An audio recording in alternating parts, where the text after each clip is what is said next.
Let's go. Hey, everybody. I am on time. How about that? I'm on time. I made it. Hey, everybody. Hey, Andrew. Hey there, Leopard, Nimblejack, Hobby Cathartic. How's everybody doing today? I think for the Yanks, it's quite an early start today. I apologize for that, but basically, I've been actually kind of ill. I've been ill over the last week, so I haven't been streaming on Twitch or anything. But I'm kind of on the tail end of it now. So I decided to do a little bit of an early morning stream here. So my apologies to all the Americans. You've all had Thanksgiving and that to rest though. So I figure, get yous up early, get yous up starting. How's everybody doing? How is everybody doing today? Not too bad. 9 a.m. says Andrew. Well, that's good. Honestly, I don't know what time. Like for me, it's like 2 p.m. So for me, it's like a little Sunday afternoon. But I'm aware that there are people who live in other places, like the place where they did the gold rush, California, right? Where you saw all the early people who went across to the west, who expanded the west. Thank you very much for following Thunder is Gaming. That's my Twitch. I have it all connected. So Twitch is connected to YouTube, which is connected to Twitch. It's a whole deal. I'm pretty sure that I could get that resolved.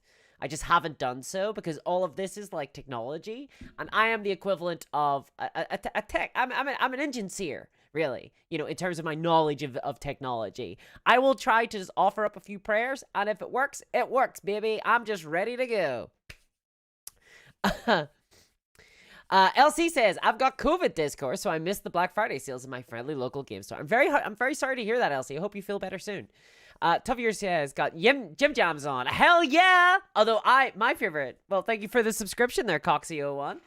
My thing, right, is all clothing should be pajamas. Like, it should be able to double. That's how I want to live. So, this is a jumper, right? I could wear this out and about. But I could also wear it to bed. That's the dream. That's the dream, baby. Some people are like, I want fast cars, I want loose women, I want big houses. I'm like, I want a comfy jumper. Hell yeah. Uh-oh. Now everybody's following. There it is. So yeah, my sister has like moved into my parents' house now as well. So there's like a cat running around too, and I think I might be kind of allergic, which has also been a little bit of a problem. 2 p.m. early morning, says Samuel. How is 2 p.m. early morning? 2 p.m. is not early morning. I'm not like waking up at like 1 p.m. and being like, oh, it's so early. Whew. I'm not doing that. What I'm saying is, so it's 2 p.m. for me. But I'm aware that over in like America land and over like in Australia, because I see you there, $2, it's a much wilder time. There's like a time zone thing going on where everybody's like at different stages of their day. Frankly, I find it a little bit annoying. I think there should be like one time for the entire globe. Everybody's just got to work, 9 to 5. Some people are doing it in the daytime. Some people are doing it at nighttime. It's like World of Warcraft, right? Everybody logs in. You're in the server. And there's like a time. Pick France, right? France is now the default time. There we go. We're all going to be on French time now. So, I'm sorry for everybody who is now having to like live their lives perpetually in twilight and night. But that's just how we're going to do things now. I think it's better for organization. Thank you very much for the follow there, Adora. Yes, sweeping reforms. That's what Discourse promises if you elect her world leader. Elect me world leader, and I will ensure not efficient. I was gonna say efficiency, not efficiency. Probably a lot of inefficiency, honestly. But hey, it'll be an experiment. Don't you wanna try something out? 10 p.m. Western, says Ron Heathcote. Australia is wild. I don't know what's going on down there. Y'all are like on such a weird time. I always think I've got it. It's like 8 hours or so, I think, from me, like based out of Ireland. But it's always crazy. Whew. Oh, it's a fun weekend when you're talking about time zones. Hell yeah, there's a lot of stuff going on in the hobby sphere. Well, today I wanted to talk about Black Friday because we are indeed in the Black Friday weekend. We got Black Friday and then we got like Cyber Monday. These are two big events, generally speaking, in kind of, I guess, just consumerism, just generally. But obviously within the miniature wargaming hobby, we have tons of discounts and sales and things like that. And this year was particularly tough for me. I'm not gonna lie. This year was pretty tough. It's probably one of the toughest Black Fridays I've ever had to deal with. Probably one of the toughest I've ever had to deal with. Because, look, here's the deal, right? So this is like something that I always try. I've tried to internalize this, but it's really hard for me to internalize. So essentially, with Black Friday, everything gets discounted. You see these massive, crazy deals sometimes with these huge, huge discounts. And I constantly try to internalize this idea that if you were always going to buy an item and you get it discounted at like 50%, then you have saved money. You've saved like 50% off the price of that item. But if you were never going to buy it, but then you do so because it was discounted 50%, then you've wasted all of your money. You've wasted 100% of your money. And this is like I tell myself this a lot. This is like an old adage. But I find it hard to internalize this. I get got by deals and things like that. I get got by them pretty tough. How about everybody else? Commissar Roach says, the trains will run on time. Maybe we'll see. Supreme Leader Discourse. Hell yeah, I'm not going to overpromise. God, then people like hold you these impossible standards. If you're like, I'm going to get the trains running on time. That's an impossibility. It's an impossibility. It can't be done. It's an impossibility. It cannot be done. So yes, I'm going to admit something today. I'm going to set up. It's going to be like Hobby Anonymous, except this is very much not anonymous at all. I love to buy miniatures. I like buying miniatures. I enjoy the process of purchasing miniatures. I want to bite the apple. Give me the apple, Snake. I want it. I need it. I desire it. And Black Friday is like this massive worm that I must grapple because everybody is trying to get me to bite that goddamn apple. And I know it's tasty. But this year was particularly hard for me because I can't do it this year. I can't actually bite the apple. It's an apple-free, so no fruit of knowledge for Discourse. No, this year I have a budget. I have this year. So I can't afford any Black Friday miniatures. So this year I had to just be resilient and just not. Although I could look, but I could not touch, right? So I was looking at lots of deals. I was browsing lots of deals. I was enjoying lots of deals, but I could not purchase them. And this is particularly hard for me because I am a variety gamer, which means that I collect for lots of different game systems. I collect for lots of different miniature war games. I collect lots of different miniature collections. I have tons of, like, a variety of miniatures. I don't just collect for one game. But what that means is that I get exposed to a massive variety of deals because almost every single manufacturer are doing like their own discounted deals. So for example, Night Models are doing a massive Black Friday bundle packs. I was really tempted by some of those. I got tempted by Ash Wastes, right? That game is that box set is way too expensive, but I got tempted for it. It's pretty cheap at the minute. Cheap. Right, a console price. but for the RRP, right? And this gets me. I get really got by this. How does everybody else go? Is everybody else able to resist? Because I find it tough. I find it really tough. LC says, I love to buy miniatures. You and everyone else here at Discourse. It's good. It's fun. I love it. It's so good. I really enjoy it. It's not something I'm proud of, but I really enjoy buying miniatures. And there are times, I've had bad times in my life where like I have sought retail therapy, where I have actually purchased miniatures to make myself feel better.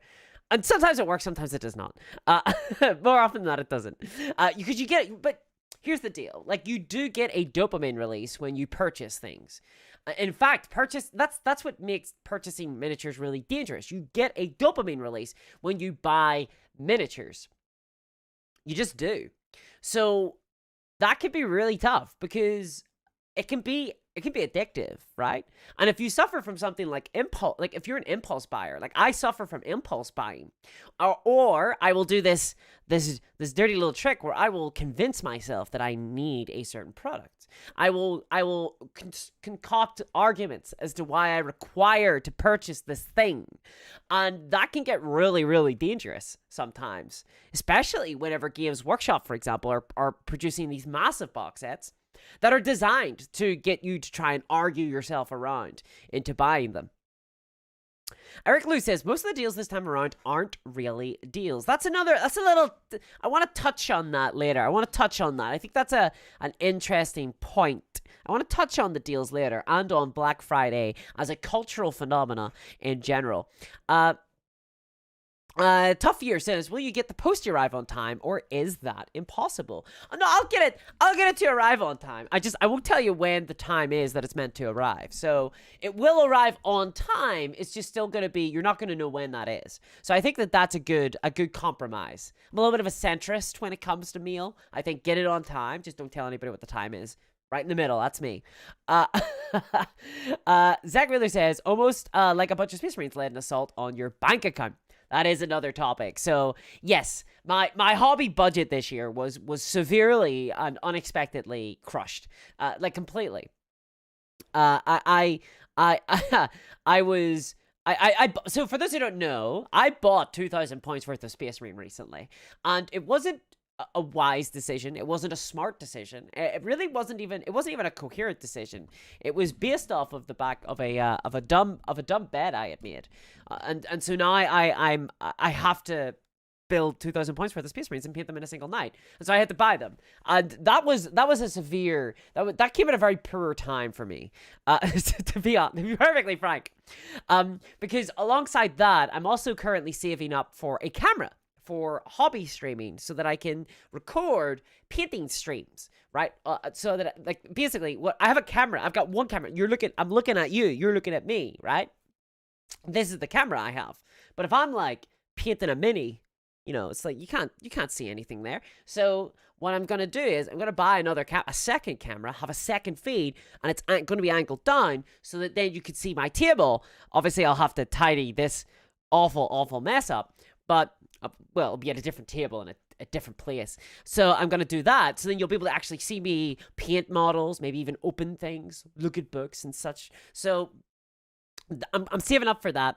I also need a new CPU, and I was really tempted to buy a CPU because I am going to buy a CPU, and they were quite heavily discounted. But I ended up not doing so because it was just too much money. So I couldn't like because to get a new CPU, I needed to get a new motherboard, and to get a new motherboard, I then needed to get like new RAM, and then to get and it just became cascaded into this. Okay, I'm just gonna wait till next year.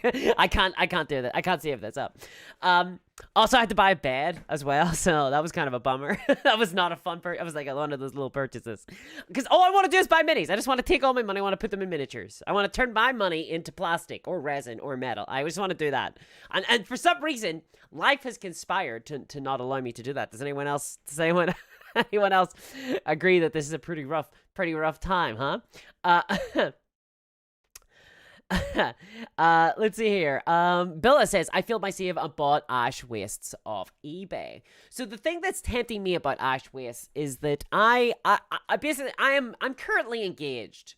I'm currently engaged in this process of trying to purchase. I'm trying to play every single miniature war game that has ever existed. Well, thank you very much for the donation there, Dan Brooks. Thank you very much. Asks, how many space fascists have you painted, Mary? None, because I'm going to be doing them all in a single. I'm going to be doing them all in a single go, in a single burst. I'm going to be doing them. I'm going to be painting all of them all at once in a single night. So I haven't painted any, and I'm waiting until I move. So I'm currently in the process of moving out of my parents' house, which means that I will soon enough be able to do a video painting all of the Space Marines, all of the Black Templars, and so yeah, look forward to that coming in the next maybe December, maybe January. I think we're gonna be looking at that. It'll be like a big old project video, which I'm sort of looking forward to, but like, you're kind of looking forward to it like a surgery. Like, oh, finally, I'll get this. I'll get this thing off my back. But it's kind of scary as well, because you understand that there's going to be one terrifying day, but hopefully you'll feel better afterwards. It's going to be kind of like that, I've got these boxes of Space Marines just shooting me dirty looks in the corner, and I'm like, oh my god, oh my god, I need to do this. I need to deal with this. Brian Hall says, buying this stuff gets you the rush, but then you have to build and paint it all. That is another thing about miniature wargaming that is kind of unique, honestly, because even people have... So the pile of shame, right? This is where the pile of shame comes in. You feel compelled to purchase loads and loads of products and buy these boxes because you get them on good deals, and you're like, yes, dopamine go up, dopamine go up. And then you get them, they arrive, and you're like, oh my god, I gotta put them over here. And you acquire this massive pile because you're gonna have to sit and you have to build the minis if you're buying like hard plastic from Games Workshop or even resin models. You're gonna need this metal. You're gonna need to build the miniatures. You're gonna need to then like spray paint all the miniatures. Then you're gonna need to paint all the miniatures. And if you buy in bulk, it suddenly is this huge backlog of miniatures. Honestly, I mean, I suppose that's how I'm feeling about the Space Marines at the minute. Right? I'm feeling like I've got this huge backlog just sitting there. It's kind of why in the last like 5 years or so, I've slowly gone towards skirmish games. Because skirmish games are just a lot easier to paint for. They're just a lot easier to paint for. So, but let me show you this. So, I've been painting up some Black Scorpion miniatures. I've been painting them up. They're essentially like a warband, a skirmish warband. And let me pull them up onto the screen. Here we go. I've been painting these guys up. There's about 14 miniatures here I've got. Well, not here in the picture, but I got like a bunch of minis. And I'm painting them to basically be this generic mercenary force that I can bring in to any skirmish wargame, basically. Because I've been playing a ton of... Rangers of Shadow Deep. I've been playing a bunch of that because I've been reviewing it for my patrons as part of my first impression series. So I've been doing that on the Patreon. So I've been playing a ton of that recently. But I'm also going to use those guys for like Frostgrave and just other generic games, right? Like Kobolds and Catacombs and things like that. Or Kobold, what is it? It's Kobold, whatever. There's tons of different games because I feel like having just a generic fantasy group will be really great for miniature agnostic games. And then the same thing, I want to get a sci-fi one as well.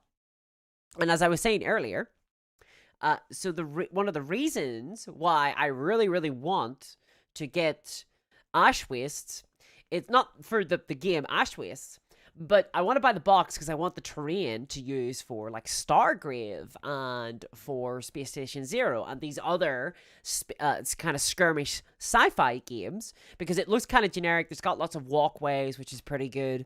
And then the Orlok are a nice generic sci-fi army as well. They're a nice generic sci-fi army. So that's that. I kind of want to get them for that reason, because they're just like bikers in space, you know. The only downside is I'm actually a really big fan of the Black Scorpion miniatures. I think they're very characterful, and I quite like they're not heroic scale, they're more realistic scale, whereas the Orloks are very heroic scale. And one of the issues with collecting generic for sci-fi is that so much sci-fi miniatures are based around 40k. So many, even third-party models, are just kind of influenced by 40k because they're aware most people are playing 40k. Most people are buying sci-fi miniatures for Warhammer 40k. And that's really rough because I want something that's kind of more generic, you know. So I'm looking around for some sort of miniature line that might do me, that I might buy in the next new year. Kalo says I should probably sell or give away the 3D printer I just got. It's madness. Why would you sell or give away the 3D printer? Why would you do that? Oh, that's another one. So 3D printers you often get big discounts on, and I really want an FDM printer because I've got 2 resin printers at the minute, but I don't have an FDM printer, and I would really love to be able to print off terrain. And printing off terrain in resin is kind of a rough. It's sort of a rough ask, to be perfectly frank. I want to print them off in FDM. Basically, it's kind of too expensive almost to paint them off in resin. Eric Lou says, "Don't get a bed. Just get a hammock." That is it's pretty smart thinking, but your advice came too late. I've already purchased the bed. Oh dear. Non-sleeper occasional thinker says 2 times night boxes will be over 2,000 points here. Will be 450 Canadian dollars. Here's a question though: do you want a 2,000 points night army though? Like, or is this just and then I'll have an army? But do you want like a night army? especially for 40k, where the game is so convoluted and you've got to really noodle into the systems. You have to really learn your army, and they've got a very specific playstyle. Like, are you sure that you'll enjoy Knights before you kind of indulge? Tough Year says, Discourse PS with last night's curry on her desk live on Twitch. Hell yeah! Hell yeah! I don't have time to clean up. Yeah, my hobby space is pretty cluttered and messy, but a messy desk is the sign of a pretty astute mind, is it not? Is that not the saying? Is that not the saying? The more clutter, the more IQ. Isn't that what they say? Isn't that like a saying that they pass down? Or is it the exact opposite? Rogue says, thoughts on the Umbral 6 operative model? Umbral 6 operative model. Is that the Warhammer Plus one? Oh, I have like no thoughts on that whatsoever. As soon as I saw that it was like Warhammer Plus, I was like, yeah. It's too much. It's like, it looks like a centerpiece model. It's not really a miniature for playing with. It feels more like a miniature for just collecting. And at that stage, I just don't really have as much interest. Like, I buy miniatures to play with. I actually have a video coming out soon about that. Like, I buy miniatures to play with explicitly. I don't like to buy miniatures for just collection, or even just to paint. I want to buy I need to have a game that I'm going to be playing my miniatures with. And there has to be some level of certainty that I will be playing with them soon. Otherwise, I lose all drive to play with them. But I kind of hyperfixate on things. So I get really into something, and then I'll be super passionate about that. And I do that with games as well. Hence my need to be a variety gamer too. Leo says, I'm an impulse buyer. Yeah, I mean, me too, right? Me too. It's really tough. I think a lot of people are, honestly. Noble Tech says, I broke myself out of the GW habit at the beginning of lockdown. I'm still working through my pile of shame 3 years later. Well, that's something I'm trying to remind myself. I have a huge pile of shame that a lot of it's still in storage, but I've got a huge pile of shame that I need to get through. So that's what I'm trying to, like, hold on to. You know, when I'm being tempted in. I'm being tempted in by these new games. In fact, actually, one of the things that I was getting really tempted by, surprisingly enough, was terrain. There was a bunch of heavily discounted Games Workshop terrain on Zatu in the UK. Now, normally Games Workshop terrain is way too expensive for me, and it's often too detailed for terrain, I think. For example, the Warcry terrain that came out, not in Sundered Fates, but in the box set before that, was quite nice to look at, but it wasn't that great to play with. It was too many, like, there wasn't a lot of play space on them. They were kind of awkward to operate on, but they look really good, right? They like the terrain looks really good, and with a deep enough discount, I think the Games Workshop terrain is worth it. And Zatu was doing them for some really, really deep discounts, so I was getting very tempted by that. In fact, generally speaking, I find terrain a very tempting purchase during Black Friday because I need terrain. I have to buy terrain because I want really nice looking tables, but I don't really enjoy buying terrain that much, so I like to get them on discount. It's not like I don't get like super excited about purchasing terrain. And at the minute, actually, TT Combat are doing some really tempting bundles right now. I'm kind of tempted by some of their MDF terrain at the minute. Let's see here. Civibet says, I pre-ordered the Neptune 3 Pro for cheaper than the Neptune 3 is on sale for. Wow, okay. Well, that's a pretty good one. That's pretty good.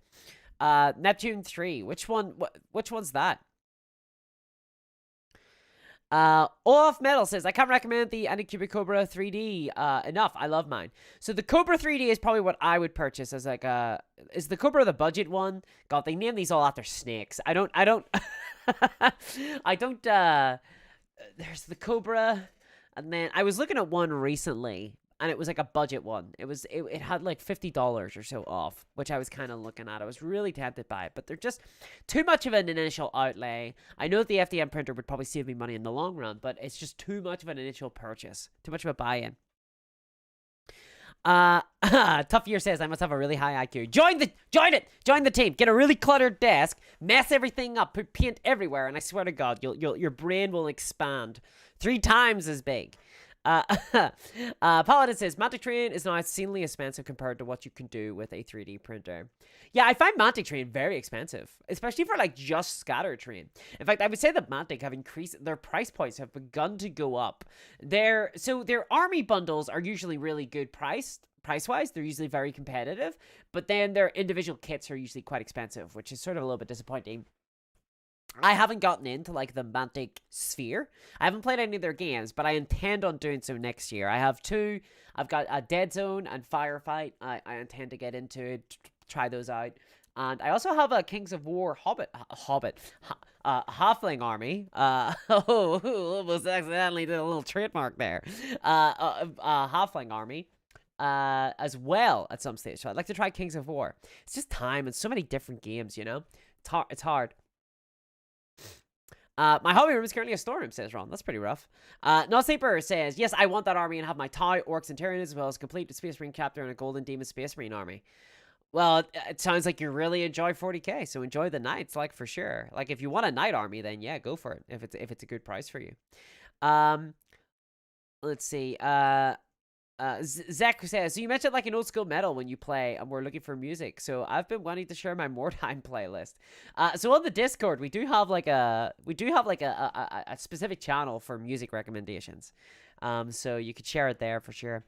Brian Hall says, buying the minis is easy, instant satisfaction. Building and painting though is work and time. Yeah, it really is. And I think that actually it's why miniature wargaming will always be a little bit more niche than a lot of other kind of hobbies.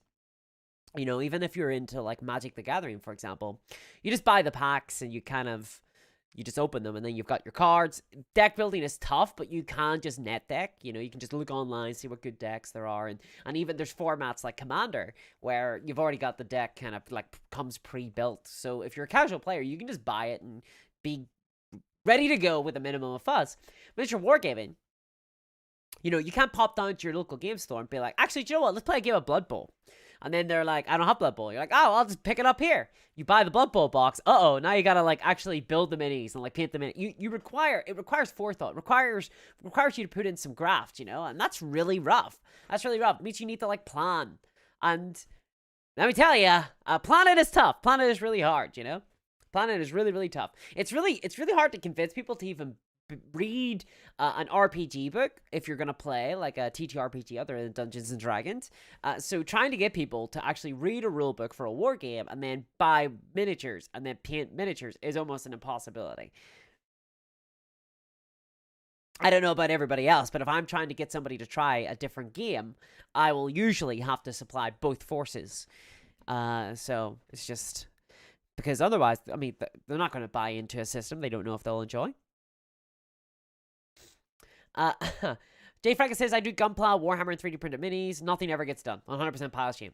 That is tough. Although Gunpla that's building. Isn't the whole like isn't the joy of Gunpla in the building, or is it in the collecting? I suppose there is people out there who just really love the collecting. For me, it sounds like Gunpla. The joy of Gunpla would be in the building process.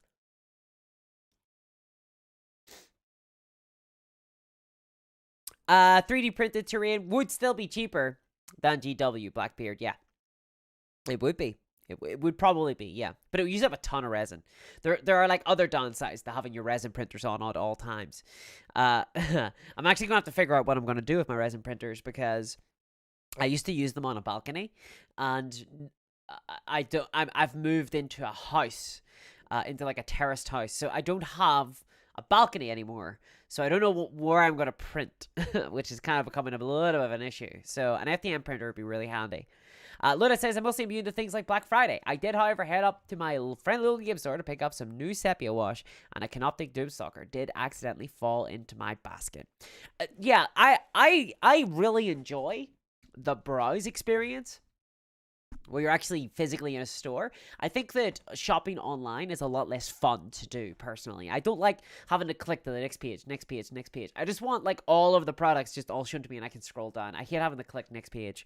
And there is a joy that I get when I'm in a game store and there's, like, physical boxes all around me and I can look at them and buy them. Like, I really, really enjoy that, which is why I'm really sad to hear about Games Workshop's latest squeeze on independent game stores. I'm really not happy about that whatsoever. Not happy at all. So if those who haven't watched my latest video, there is a Games Workshop are increasing the are not increasing their RRP, but they are reducing the margins for local game stores, unless local game stores pass on the extra cost that Games Workshop are adding on. Elegoo's FDM line. Yes, I think it was a Neptune. I might have been looking at, it might have been a Neptune, or was it a no, a Cobra. The Cobra was like crazy price, I think. Wasn't the Cobra like super expensive?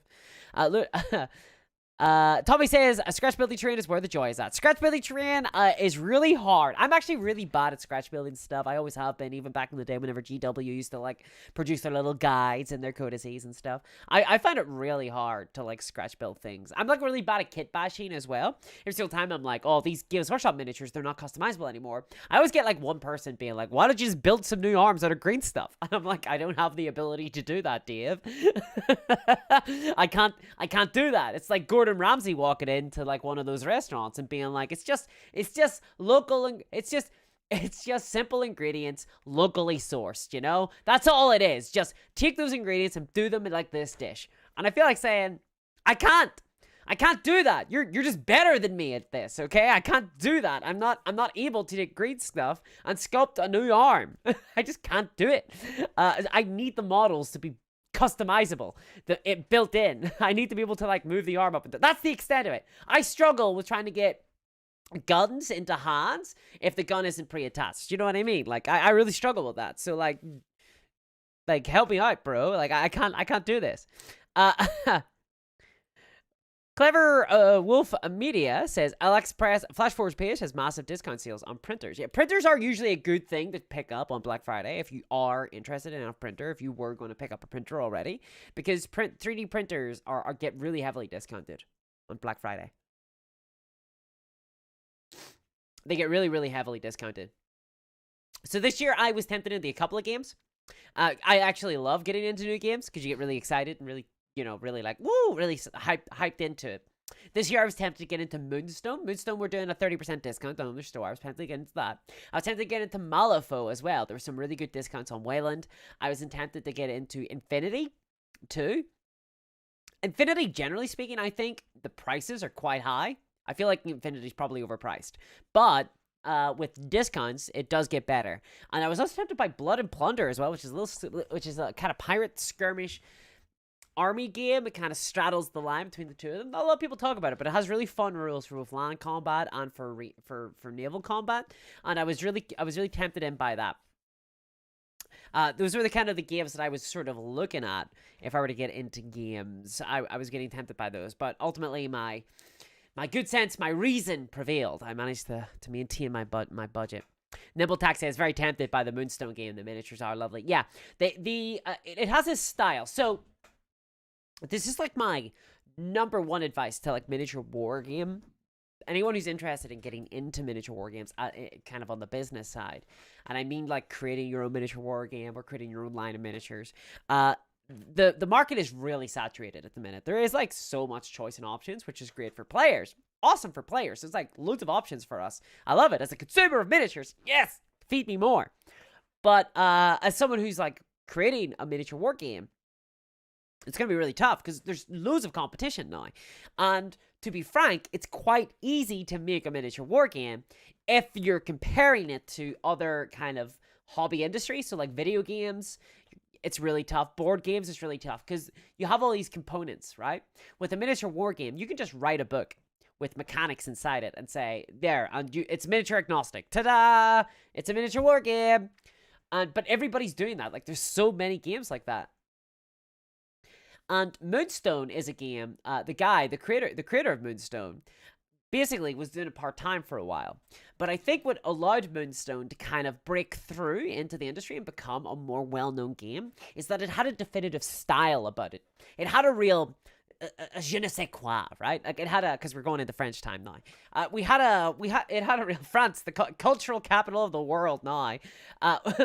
Moonstone had a particular vibe to it. It had an identity. It had an identity. You know, if you were like a bit, I guess if you're going to be like a corporation about it, if you're going to be like a Netrunner or whatever, you call it an IP. But I would call it just an identity. It was something that people could hang their hat on. They could go, oh, I know about Goblin Kings and you know, Labyrinth and things, and Dance Baby Dance and all that kind of nonsense. This looks really cool. And Moonstone was something people weren't really doing before. There wasn't anything that was kind of whimsical, folklory, fantasy skirmish games. So that was really neat. And also, apparently, I haven't played it, but it has a very strong combat system as well, from what I understand. It does sound quite fun. There's like a little card system where you thrust and parry and stuff. And that sounds neat, right? So that would be my advice to anyone who's thinking of making a miniature war game right now, is to think about the actual identity of the game and to try and make it distinct from other games. Because otherwise, like, why would anyone play your game when there's so many games out there that aren't even getting played? I'm playing Rangers of Shadow Deep at the minute, which is a very unique game, has tons of things that it's bringing to the table, and yet I don't really see many people talk about it or play it very often. And that's like one of the more popular ones, right? So if you're like an indie designer, like, good luck. It's going to be really, really tough. But you have to bring something new to the table. You have to bring something new to the table. Yes, Lord Beard, we started early today. We started early today. Maybe I should do a stream next week or something on that, on what I think I think that could be kind of fun, actually. Let's do a stream next week. I'm gonna type that down. I gotta put it in my to-do, in my agenda. Let's put in what new games need to succeed. Oh, look at the pun. Oh, baby. This is 99% of YouTube success. This is what this is, getting puns into your titles. Hell yeah. All right, there we go. I think that's what we're going to do. Because I think Moonstone is a great example of a game that has done very well amongst this new wave. This wave of skirmish war games that have emerged in the last, like, 5 years. The industry just ballooned out, and only a few made it, you know? So, I think Moonstone, like, why did Moonstone succeed and Mad Dogs with Guns, nobody plays it? Well, it's because Moonstone has a real identifiable brand and property, and it's something that has really captured people's imagination, I think. And Mad Dogs with Guns apparently has a very poor combat system. From what I hear, I haven't played that, though the campaign system sounds absolutely incredible and might have actually resolved and solved a lot of problems that campaign systems traditionally have. So I really want to play Mad Dogs with Guns as well. In fact, my plan is, and my goal is to play every single miniature war game that has ever been made. That's currently my goal. I'm going to do it. I've been recording, like, just this week, I recorded a 35-minute long video going over Rangers of Shadow Deep, my first impressions of it. I threw that up for patrons. So if anyone's interested in that, you can go into my Patreon at patreon.com/discoursminiatures and check that out. It's pretty neat. It's pretty neat. It's pretty raw. Just my raw thoughts. But yeah. So yeah, I think next week we're gonna do that. I think that'll be kind of neat. But this week we're talking about Black Friday and the awful ache in our hearts, the gap in our souls, the hole in our personas that needs to be filled with retail therapy. Nibble Tech says Moonstone has a very labyrinth feel to it. It does, yeah.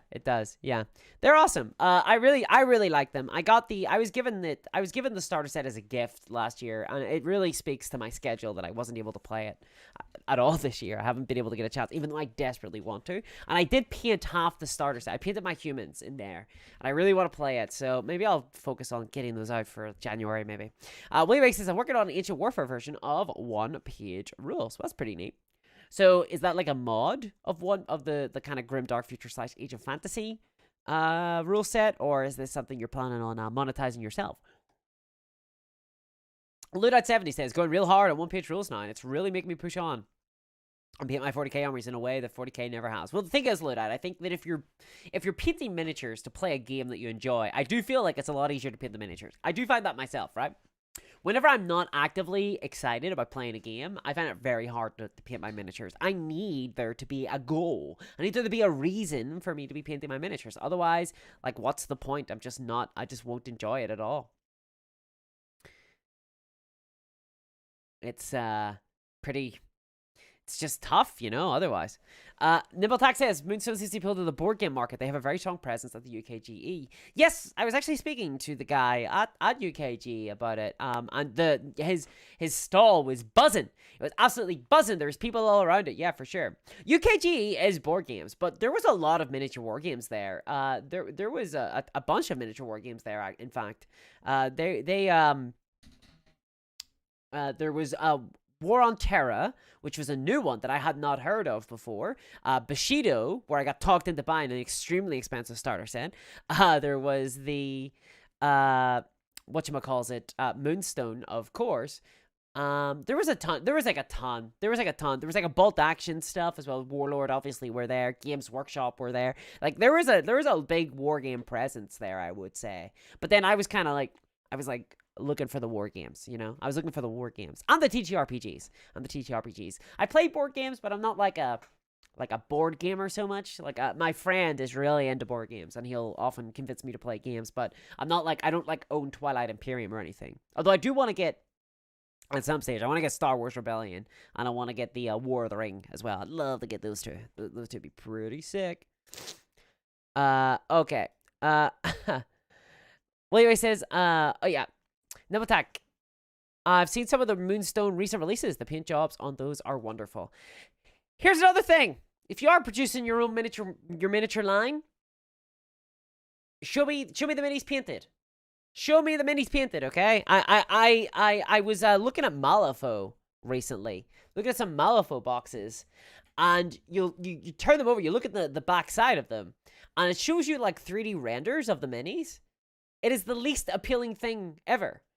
I like art on the front of boxes. I like evocative art, but like I need to see painted minis in order to get me like really excited about the miniatures. I really do. I don't like it when they're just gray. When you just get like 3D, and 3D renders are the worst as well because there's something like ephemeral or off about them. Dan Brooks says, Blood Bowl! It survived decades of neglect from GW. You ignore it as much as they do, says Dan Brooks. Well, actually, Dan, that might be changing, because I do have a Blood Bowl starter set on the way. And I've been streaming Blood Bowl as well recently on Twitch. I've been streaming it. I've been streaming Blood Bowl 2 on Twitch.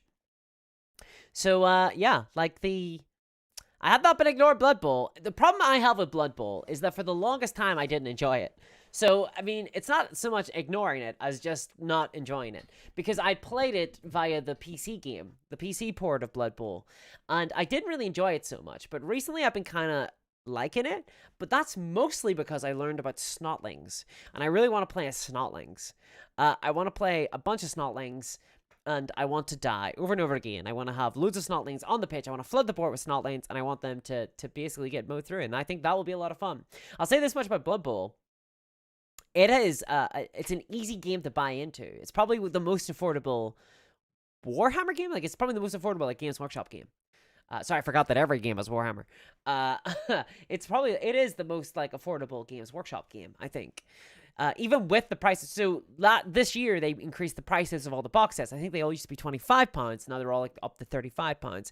But even still on a discount. Thank you very, very much for the follow there, Naysayer. Even then, with a discount, you get them at like I bought some Snotlings, I think at like £25. So that was pretty cheap, I thought, for a box, and that's everything inside there with the pump wagons and things like that.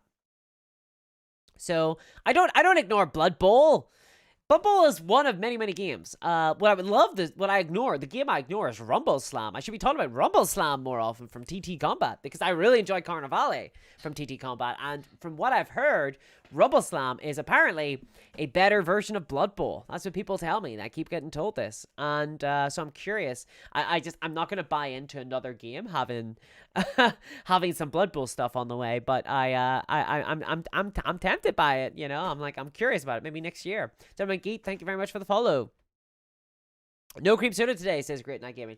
No, there was some Dr. Pepper on sale. On the Black Friday sale, so I bought a bottle of Dr. Pepper. Actually, I bought 2. It was like 2 for $3. We got a cup because we're civilized today. We're civilized today. Very civilized, as opposed to drinking straight from the bottle, like a Hallian on a street corner. That's my vibe. Wayback says, I was thinking of getting Blood Bowl to convert some of my normie construction friends to play tabletop. So would the American football theme like convince people who don't traditionally play war games into trying it out? I mean, I would say the Blood Bowl's main strength is that it feels like a more traditional board game experience, right? Like one of the hard things about getting people into Warhammer is that you're like, okay, here's the starter set. Okay, I have bought this starter set. I have like 20 Space Marines. You've got like 20 Necrons, I guess. You can have the Space Marines, you can have whatever. I've painted and built them, and they're like, okay, I enjoyed this game. Nobody says that, but like, imagine this world where they enjoy their game. So I'm kidding. I know people like Warhammer. So they're like, okay, I enjoyed this game. What next? You go, well, what you could do is purchase a combat patrol. I think a combat patrol is probably the next step. And that's like a big amount of, you know, so you can play like some combat patrol force. That's a lot of money. And then they're like looking at their sprue. They're like, what's this thing? Well, Blood Bowl, yeah, you've got the building and painting. But if you're like a person who's purchased like the starter set of Blood Bowl and you've built and painted the minis, then it feels like a board game experience with some expansions, you know? Which is just a lot easier to buy into. Warhammer just has like so many directions it can go in for new people. It's pretty rough. Sifabed says, the seamless connection between one patrol skirmish and full-size games makes motivating yourself to build and paint armies easier. You know, would it surprise you? I still haven't really played any of the one patrol skirmish games. Surprisingly enough. I still only... So, the thing that I like about one-page rules is that it gets me to get my Warhammer on the table, right? It gets me to get my, like, Warhammer models on the table. Because, trying to convince some of my friends to play 40k these days is getting tough. It's getting tough. And I want to continue to play 40k because it's important for me to stay up to date with the game. But it's tough for me to get people to, like, play it. Even when I'm like, I'll play Jade Stealer Cults and I won't be lame about it. You know, I'll be cool. They're like, eh. Because lots of them have, like, kind of lost a little bit of interest. And when you lose a little bit of interest, you're not constantly keeping up to date with the game. Like, what's the new FAQs and stuff? Like, people... It requires, like, work to kind of keep up with the game, which can be really rough. So, a lot of them fall out. The thing that I really like about one-page rules, you just jump onto the website, you go into the page, like, okay, here's all the army things, let's do the army builder, bada bing, bada boom, and you're done. And it's really quick, it's really easy to play, and what that means is that whenever I'm convincing people to play a game of one-page rules, more often than not, we're playing it as an army game, because it's such a quick, easy army game to play. If I'm playing, like, a skirmish game, I'm gonna play just other games, really. I've been playing Warcry, recently, for Patreon, I've been playing, Ridges of Shadow Deep recently as well, which has actually gone over quite well with my friend group. Razvinder says, have you played a game of Bushido yet? Okay. So, yeah, yes, kind of. So so I got a story about Bushido, okay? I got a story about Bushido. So, yes, I have played Bushido, but it's not a fair game to base a judgment on. So, for those who don't know, Bushido is a skirmish-sized miniature war game. It's kind of Japanese fantasy-themed. So if you know about Legends of the Five Rings, it's very similar to that. So it's kind of like a Fantasy Japan. And it's kind of a convoluted, very noodly kind of game where there's a lot of like facing is really important. You can't move through other miniatures. It's all about positioning, minute decisions and stuff. So the games I have played of Bushido were played. We had a lot of sake, I'm going to say, basically. We drank a lot of sake when we were playing it. And I don't think that the games that we played were indicative of the actual experience of playing the game because of all the sake that we drank. So, I'm withholding judgment on Bushido because I kept on trying to... So whenever you're attacking people in Bushido, it's basically like a duel. So you both strike each other at the same time. And you allocate some dice to attack and some dice to defense. You do that secretly. You just have a single attack stat. You like 4. That means you get 4 dice. And you're like, okay, will I put 3 towards attack and 1 towards defense? Or will I put like 2 towards attack, 2 towards defense? Or I put them all in. And I kept on putting everything towards attack and being like, oh, well, how much have I put towards defense? You'll never know. And I was basically kind of trolling my opponent a little bit, my friend. And I kept on putting everything towards attack. And I kept on losing the duels and dying in a single hit. So, yeah, the game kind of got a little bit out of hand with all the sake flying around. So, no is the answer. I haven't actually played Bushido. I have played it, but I haven't played it. I'm going to need to, like, actually play it sober. And also not kind of allocating all my dice to attack all of the time. Because I kept on trying to recreate the Kurosawa, some Kurosawa movies. Which, I mean, is kind of the goal of Bushido, in fairness. Dabrick says, I struggle with Twitch. I'm obviously too old. No, not at all. Twitch, I struggle with Twitch as well. And I'm not too old, honest. I'm gonna say that I'm not too old. I gotta keep that for myself. I'm gonna say that I'm not too old, so you're not. Lord Beer says, a team that's super reasonable. Yes, yeah. Rip Radogre says, go to link. Yeah, we're gonna be continuing that on next week. We're gonna continue on the Blood Bowl next week, next Wednesday or so. It's gonna be pretty tough. It's gonna be pretty tough.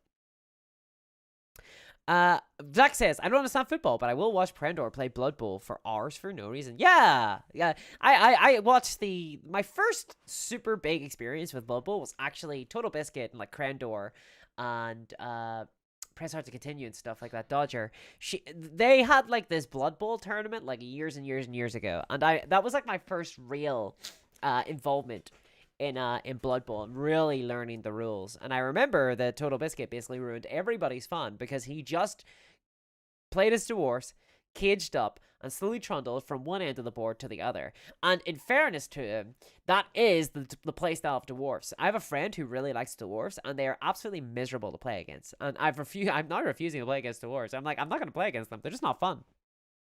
The playstyle isn't fun to play against. I'm not playing against it. They've accepted this. They're like, okay, fair enough. Because it's not fun for anybody. It's just like stall the end. It's kind of rough, you know. The game needs a little bit of smoothing out. I think the game overall needs a little bit of smoothing out. Kevin says, I love Blood Bowl, but I agree the system is quite a steep learning curve. All the tactics not punishing the game is with turnover. It's a super punishing game with a very unfun mechanic in the turnover mechanic. I think it's something that you can get used to. This is why I'm going to play Snotlings, because if I was trying to play Blood Bowl competitively, I think I would lose my mind. For those who have watched it on stream, like, I lose my mind when I'm trying to succeed in that game. So I'm going to play Snotlings, because Snotlings you're kind of destined to lose, so it doesn't feel as bad whenever you, like, 4 of your guys die. I had a come to Jesus moment the other day on stream whenever I lost my Radogre in the first game playing a Skaven. He just died. I think it was like red dice the opponent was rolling. The opponent was rolling dice and I got to choose which one it was, and they were both like knockouts. Pals. And yeah, so Blood Bowl is really rough. For those who don't know, it's a you-go-I-go system, but if you fail at any of your tests, the round immediately ends and it goes over to your opponent. So you can like your first activation, you could like try to sprint, and it could be like, don't roll a 1. If you roll a 1, then you fail, and you're like, okay, I'm not gonna roll a 1. Then you roll a 1, you fail, and you're like, damn, and then it turns over to your opponent, and all your guys are out of position. So it can be a very unfun mechanic, but that's kind of Blood Bowl, baby. You know, like it's like a really rough game. It's like it's the Dark Souls of miniature war games. It's the rough one. The Juke says, I want to try that wrestling game. I've heard good things. That Mr. Shy really likes it. Sylvia Bear says, oh, yes, replying to somebody else. Leopard says, I would have guessed Dandelion and Burdock. Oh, I don't know that one. Brutal Twilight Imperium was my gateway drug. Twilight Imperium is a big, good, fun game, but it really does take a lot of time. I don't think you need to set aside like an entire weekend, but you do need to set aside a day, and you do need to stay on the ball. I've played games where we kind of were near the end, but we just could not finish it because nobody stayed on the ball. We were too much hanging out and spent too long eating dinner and stuff. I'm alpha enough that I don't need new people to collect, just to roll dice, says William Ings. Yeah, well, if you've got like a big enough miniature wargame collection, for sure. Like at this stage, especially now I have my Battle Sisters, I've got my Battle Sisters, my Dark Elder and stuff like that. I can like invite someone to my house, and basically they could play Warhammer, right? With Bushido, I have the starter set, so I have enough for that. Yeah, so like a lot of games, I could probably invite somebody over and they could probably play a game. Like Batman Minis, I've got like a bunch of different gangs and stuff.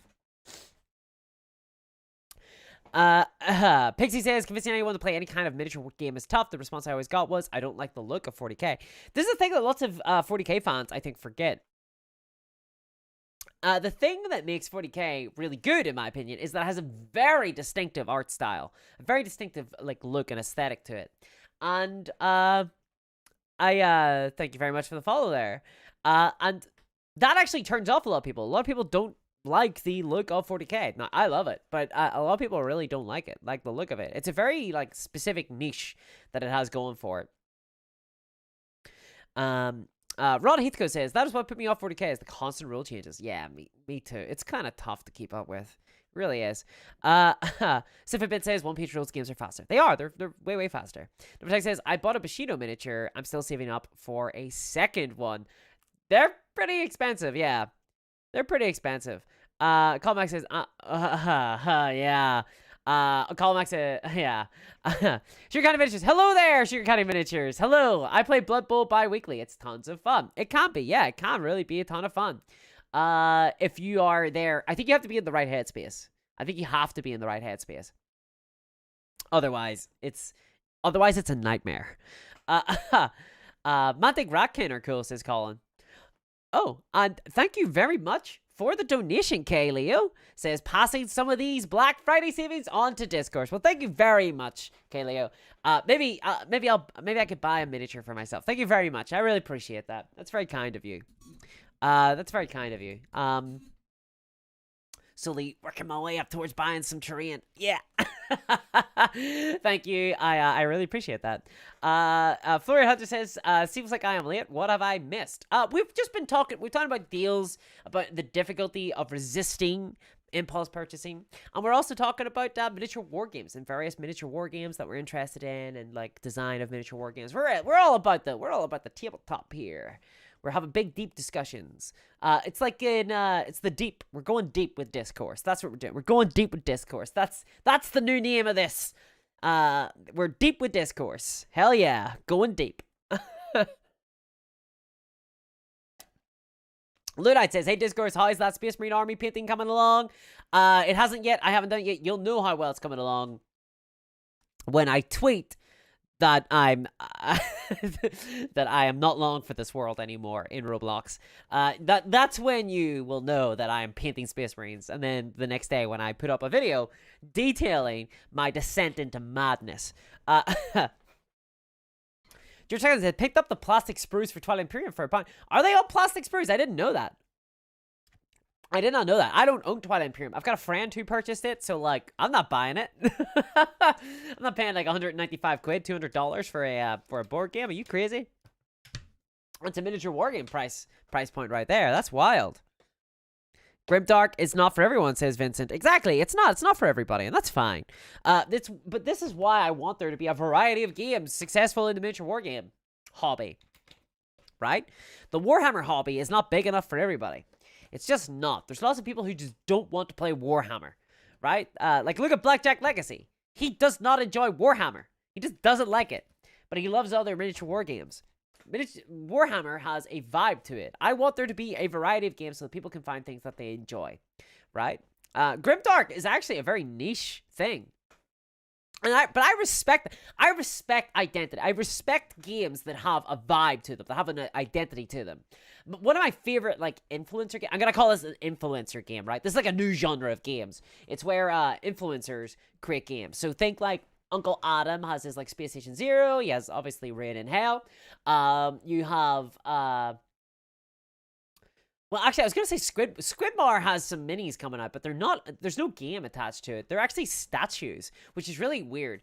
So Squidmar has a game out. Tabletop Time have like a game coming out. There's like a bunch of these different ones, but the game that I'm like the most respectful of is Idols of Torment, and I'm like looking at that game and I'm thinking to myself, this is not for me. I can't. This is too much for me. This is too wild. There's too much horror going on in here. You know, I really like horror, but this is like very like body horror and kind of very gory. Idols of Torment is not for me, but goddamn, I respect that art style because there's a vision there. You know, it's very auteur. There's like a vibe to that game that I'm like, yeah, I can respect that. And that's the same thing with Warhammer, except I do like Warhammer's style. Like I can appreciate Idols of Torment if you get me. With Warhammer, I'm like, I really like this, but there's a vision there, you know? One that I do think is increasingly being lost, but there is a vision there. And I think some of the strongest games have the most distinctive visual art styles, for sure. Because you've got to get something that everybody else gets passionate about. The worst games are the ones that are bland, that have no identity, because you're not going to inspire everybody with that, you know? I think as games, you have to be, and like, I think honestly, this goes for everything, guys. This is like for any product, if you're ever thinking about making any game, or like any product, board games, you know, anything kind of hobby related like that, video games, even if you're trying to create content on the internet, you have to understand that you have to alienate some people. Like, you're going to have to alienate some people. You just have to. If you're making any statement worth saying, then people are going to disagree with that. People, you know, and that goes with art, right? If you're producing any amount of art that is trying to say something, that is trying to mean something, that isn't just trying to appeal to everybody, it's going to alienate people by definition. And that's really important. But that means that we need to allow for there to be a variety of voices so that everybody can find something for them. And I think that that is what the miniature wargame hobby should be about. And that's why I don't want there to just be Warhammer, because Games Workshop are not producing things that everybody wants to play. They're just not, you know? So yeah, this is like going deep with discourse here, guys. Going deep with discourse. Sorry, I misread that, Vince. I thought it was Grimdark is not for everyone. That's what I went off the back of. You actually said Gromdark is not for everyone, and that I disagree completely. Gromdark is for everybody. Who does not like Gromdark? Toughier says, invite them over, lock them in the cellar, and force them to wargame for food. This is a very interesting, I was going to say plan? Proposal. It's a very interesting proposal, and I will take it under consideration, Toughiers. Himfam says, how cool, new art style. Looking lovely there, Discers. Well, thank you very much. I appreciate that. Yes, new art style. The hairstyle. Exactly. Yes. Thank you. Lipotex says, I really don't like that latest paint job on the 40k miniatures. Far too clinical and clean. They don't look like they've been anywhere near a battlefield. Yeah, so, okay, hold up. Like, so the World Eaters minis, the paint jobs on them were pretty bad, in my opinion. There was no direction whatsoever. I don't think that the heavy metal style really suited them. Where was all my blood? There needed to be a lot more blood on those core minis. I was very disappointed. In fact, there was one miniature, and they were like, Warhammer community was genuinely like, oh, look at all look at this characterful miniature. It has so much personality. And then you look at the picture, and it's literally just some guy standing there in the most generic power armor ever, with nothing distinctive about him whatsoever. That's not what personality is. Warhammer community, that's not what a personality is. It was very bland. I didn't like the art style. I think that the World Eater minis looked okay, but I think that they were very blandly painted. Again, I said this recently. It's one of the reasons I really love Dana Heil's work. Dana Heil paints miniatures, and she paints them with a particular art style. She has a vibe to all her miniatures, and I really, really respect that. That, to me, is that's what art is to me, you know? It's making statements. It's making choices. It's being daring. Sugar Candy Miniature says, what trade have you got your eyes on? Well, so right now, I'm really tempted by those TT Combat. T-Combat are doing these big bundles right now, and I'm really tempted by those. Because they've got, like, a cowboy one, a sci-fi one, a fantasy castle one. I'm like, oh, I could use all those. As a variety, see, my need for terrain is insatiable. I play a variety of different miniature war games, which mean I always need more terrain. You know, I've got like cowboy miniatures I want to paint. I need cowboy terrain. I got a fantasy army here. I need fantasy terrain. I got historical stuff, which means I need to get a historical terrain. I got World War II stuff there, which means I need World War II stuff. I got my Mythic Americas, which means I need jungle terrain. I have Warhammer, which means I need any variety of terrain that I could ever possibly get. I've got Lunar, I've got some astronauts in space. I need moon terrain. Moon terrain. I have Bushido, which means I now need Japanese kind of fantasy terrain, right? My need for terrain. I got Star Wars Legion, which means I need Star Wars terrain. It's all, I need so much terrain. I need so much terrain, which means that I need an FDM printer. I need to buy discounted terrain when possible, and I think, ultimately need an FDM printer. Yeah, so, sorry, I actually lied to everybody. I am so sorry. I lied to everybody. I presented myself as this paragon of virtue. Someone who would never stoop to purchase any seals, any Black Friday deals. I said. I am made of stone. I am Marcus Aurelius, here to tell you that reality can't be changed with thine mind. I'm sorry to say that this was all sham. I broke down. I did actually purchase something on the Black Friday deals. I did. I could not help myself. It was too good a discount. It was too good a deal. I bought a bunch of STL files from Blackside Studios. Blackside Studios were doing a 90% discount on all of their STL files. So I purchased their entire library. I'm sorry, I did. I broke down. I did buy some stuff. I couldn't help myself. It was 90% off. Like how could I not? I ended up spending $20 on their entire library. I spent $20 and I got so many miniatures, like so many STL files. So many of them. I could not resist that. Come on. Like, I could not resist that. And a bunch of that was terrain STL files. So, yeah, that's what reminded me of it. So, I apologize. You caught me. I'm going to hobby jail now. There's going to be a Reddit post or a tweet or something like that. Discourse Miniatures lies to you. I am the next drama llama. Here we go. I've been caught out. Discourse Miniatures thinks she's better than everybody else. She's not. She's down in the muck. She's down in the muck like everybody else. Wallowing. I just couldn't help myself. 90%, like, come on. Like, that was a good discount.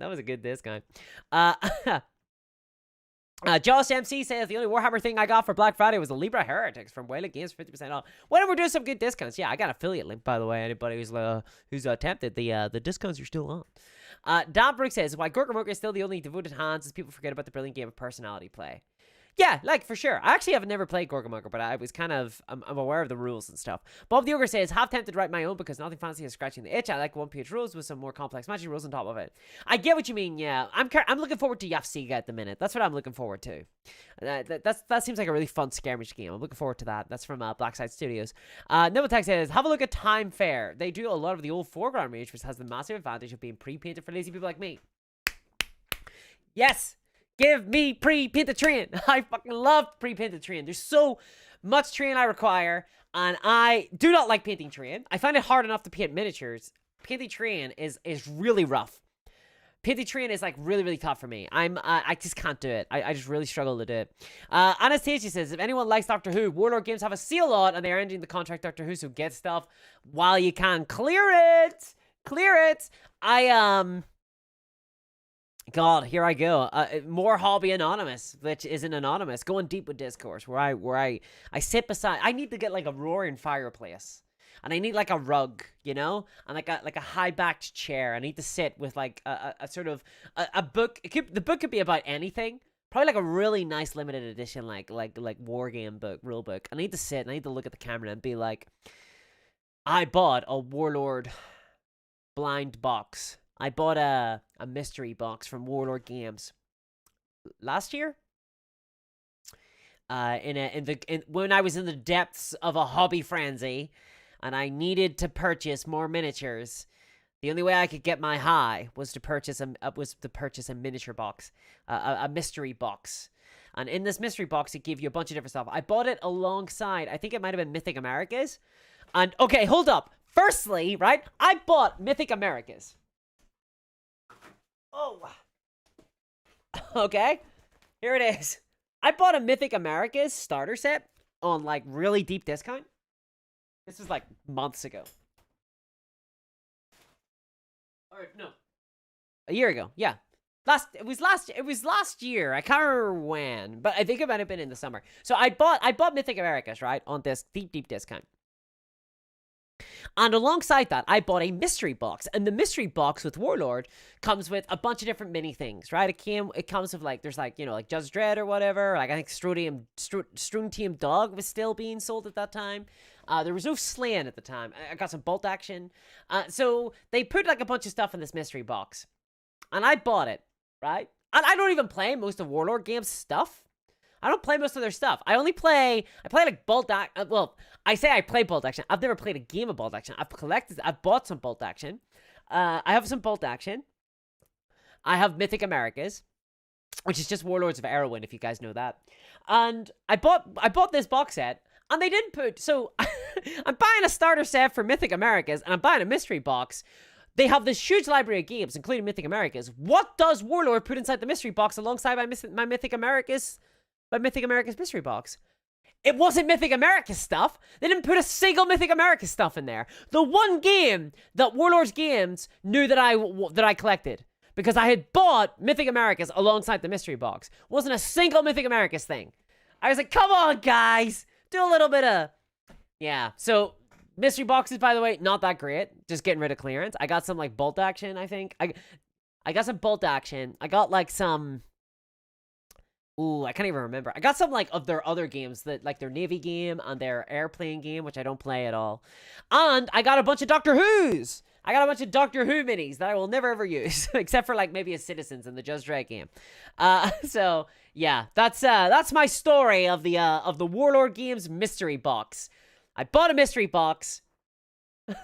I bought the mystery box. I got the Mythic Americas starter set, and they didn't put a single goddamn Mythic Americas thing inside the goddamn mystery box.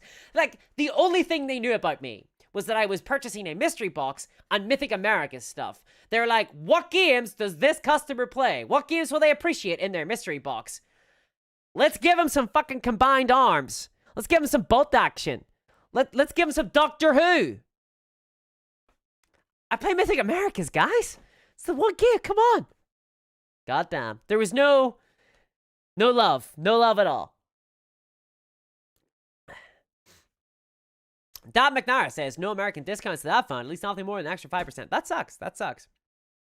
In the UK, Mythic Americas has been heavily discounted on Warlord. I don't know if it's happening right now. There was like a sale like a couple of months back. Mythic Americas is like really heavily discounted. And I think the reason, but even at a discounted price, it's still incredibly expensive, which sucks because the game has some beautiful miniatures, but they're all metal and they're all incredibly expensive. And that really sucks because Mythic Americas is looking at a time period that does not get enough gaming in.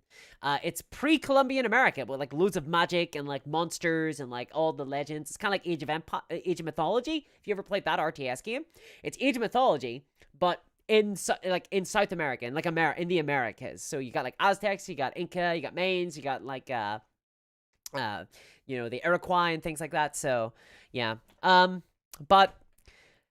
God damn it. Those mystery boxes, be careful with those. I haven't bought one since. I needed to know what was inside, you know? I need to know what was inside. I had to know. Could be anything inside those mystery boxes. Turns out it was just a bunch of product for games I don't play. That I felt like probably came from the clearance section. Like Doctor Who minis.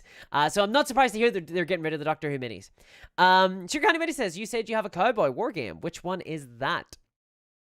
I have cowboy miniatures from Black Scorpion Miniatures. I have those. But I don't have like a game. There's Tombstone from Black Scorpion Miniatures. And I'm aware of like Wild West Exodus, which is less cowboy and more fantasy, let's be real. It's more like steampunk. And there's a couple more. I can't remember what they're called. It'll come back to me. But there's a bunch of cowboy games. I'd like to actually play some cowboy games because I do have cowboy miniatures. So I do need to get like a cowboy table because cowboys are cool. Tough Year says Discourse is GN Workshop. I'm a very bad like Games Workshop representative. If that's the case, Tough Years. I'm a very bad Games Workshop representative. I like scream from the rooftops like play other games. They've done a very maybe they've done a very bad job in hiring me. Let's see. Ron Heathcote, my daughter Michaelia says hi. Well, hello, Michaelia.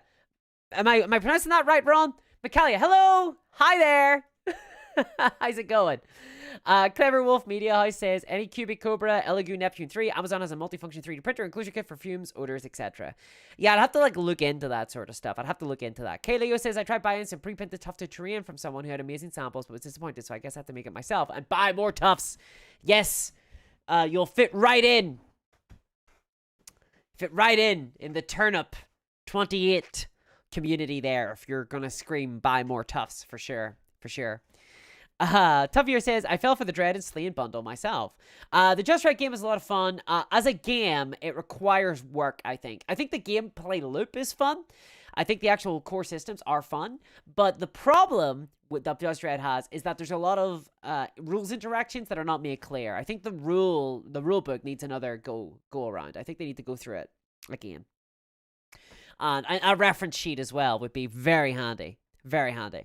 Nebeltech says, love War Master, still have Elysian Man and Empire Army. 12mm looks so much more epic on the table. It does look very epic, yeah. I've watched 12mm games and they do look pretty cool. Awesome Josh says, I don't buy anything for myself around this time of year because Christmas is too close. I bought PC components a few years back for my gaming PC. It saves an estimated $1,000 when all is said and done. You make me feel really bad, Awesome Josh, because I was going to buy some PC components, but I decided not to because I couldn't really afford it. So I decided I wouldn't be able to. Wolf Metal says, they probably want to give you incentive to buy some of their other ranges. Oh, 100%. Oh, well, the mystery, I mean, like, I'm giving them a hard time. I get why they did it. Like, the mystery box, and I'm giving them a hard time, by the way, like, for a good reason. Like, they should have given me some Mythic America stuff. Like, goddamn, like, it's the one game they knew I played. They should have thrown in at least a box of Mythic America stuff. But yeah, like, the goal of the mystery box is to, like, put in all their clearance stuff that isn't selling very well, put it all in a big box and go, you're gonna save loads of money. You know, like, I don't like mystery boxes for that reason. They're often bad value for sure, because you're buying them and you're like, oh my god, I'm gonna get $50 extra worth of stuff, but those $50 extra worth of stuff, it's gonna be stuff you don't want. It's gonna be stuff you do not want at all. George says the Warlock mystery boxes were terrible. They had so many different bits from different games, which didn't make them any good to anyone. Yeah, I totally agree. They were pretty bad. William Ing says the Doctor can't be in Mythic America. He can't be William Ing because Mythic America uses the Warlords of Erewhon system. And the Warlords of... No, he can't. Sorry. I was going to say the Warlords of Erewhon system have rules for everything. The Warlords of Erewhon is like a setting... Well, there is a setting for it, but it's pretty generic, agnostic setting. That's why Mythic Americas uses Warlord of Erewhon, because you can, like, pretty much stat out your own profiles there, but they don't, like, make it as easy as something like, War Surge, for example, to, like, stat out the minis or anything like that. But yeah, like, I mean, thematically, the Doctor could be in Mythic Americas for sure. I'm just not going to count that as a miniature towards Mythic Americas. I'm just not going to do that. Emery Callis says mystery boxes are about cleaning out stuff that doesn't move in a warehouse. 100%. They are for the company, not for people. You know. I guess if you collect everything from Warlord games, maybe there's a little bit of value there. The problem is you're probably going to get something you already own because you're like a hyper Warlord fan. Kevin B says I never really... Oh god, yeah. Kevin B says I never really get Black Friday stuff. Wasn't much love for stuff I'd want around here in the USA. Typically I find better deals randomly if I look enough. Wait a minute. Tell you what, so I find the best deals. Here's a little hobby trick. The best deals I tend to get are just looking around little independent stores websites and like hunting for them in these like little obscure hobby websites. I tend to find good deals if I really go hunting. Really go hunting. I've bought like a bunch. Most of my Star Wars Legion came. So people are like, why do you recommend Star Wars Legion? Star Wars Legion is priced extremely expensively. And my response is, I have never paid much for Star Wars Legion. I have gotten all of my Star Wars Legion at extremely low prices by basically looking through different hobby websites. There is often deals being done on Star Wars Legion that moves the stock. So I bought a lot of mine on very cheaply. Very cheaply. Which means that I've got like an Empire army and I have like a small cis Confederacy army. Because the bad guys are the good. I actually started watching Andor, by the way, just by the by. Been enjoying it. I don't really like Star Wars, generally speaking. Like, I like Star Wars, but I'm not like I wouldn't call myself a Star Wars fan. I'm not like into Star Wars, except for like a brief period during COVID when I got really into Star Wars for like a month. And that's when I started playing Star Wars Legion. But in any case, I've been watching Andor. It's pretty fun. I've actually been enjoying it. Because it's very, like, anti-Star Wars Star Wars. It's kind of interesting. Let's see. Rinamanda says, Discourse Miniatures, have you ever looked at Sludge? I have looked at Sludge. I'm a big fan of the Blanchitsu art style that Sludge has kind of used. It's very similar to Term 28. I don't know which one came first, but it's very, very similar. Sludge is interesting. I would be interested in playing it, but I think I'm gonna probably play Turn of 28 first, because I really want to play Turn of 28, and Turn of 28 I'm gonna need to like buy a bunch of Perry miniatures and like convert them, and I think in theory I could probably play Sludge as well, but it's just a lot of minis, so many. I'm gonna get to Sludge. I'm gonna get to every single miniature war game, starting with Kriegspiel. I won't be playing Kriegspiel anytime soon. Sorry. Just asking this, best Games Workshop sale I ever went to was in the mid-90s when they did an open day where every marked brew was a pound, a box size for a $5.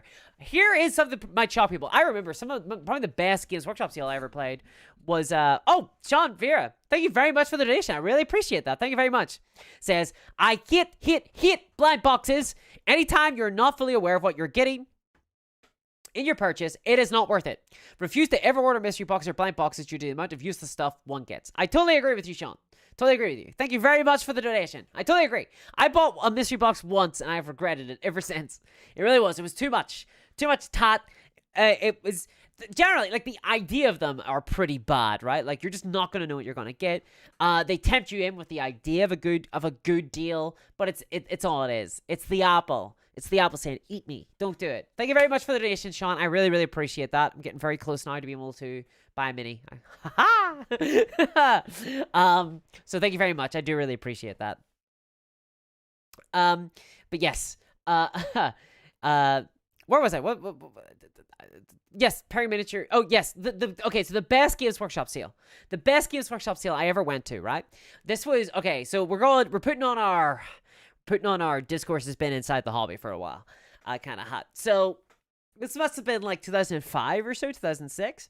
And they don't do it anymore, but they used to do like these big event days at my local Games Workshop store where they genuinely would give away free product. They would give away free product. And it was kind of like, so it was kind of, you know, like basically you get a medal for just showing up. Right? You get a reward for just showing up. You know, best painted minis, coolest army, fun newcomer. Like, they were like awards for like the lamest, the most easy to do thing. Almost everybody won an award. And what happened was the store would be absolutely buzzing on those days. The place would be filled with people. Everyone would show up. They would all come from all the nearby towns, and they would all go to the Games Workshop store. And everyone would show up, and there'd be like awards given out for all the minis and stuff. This is like a local Games Workshop store.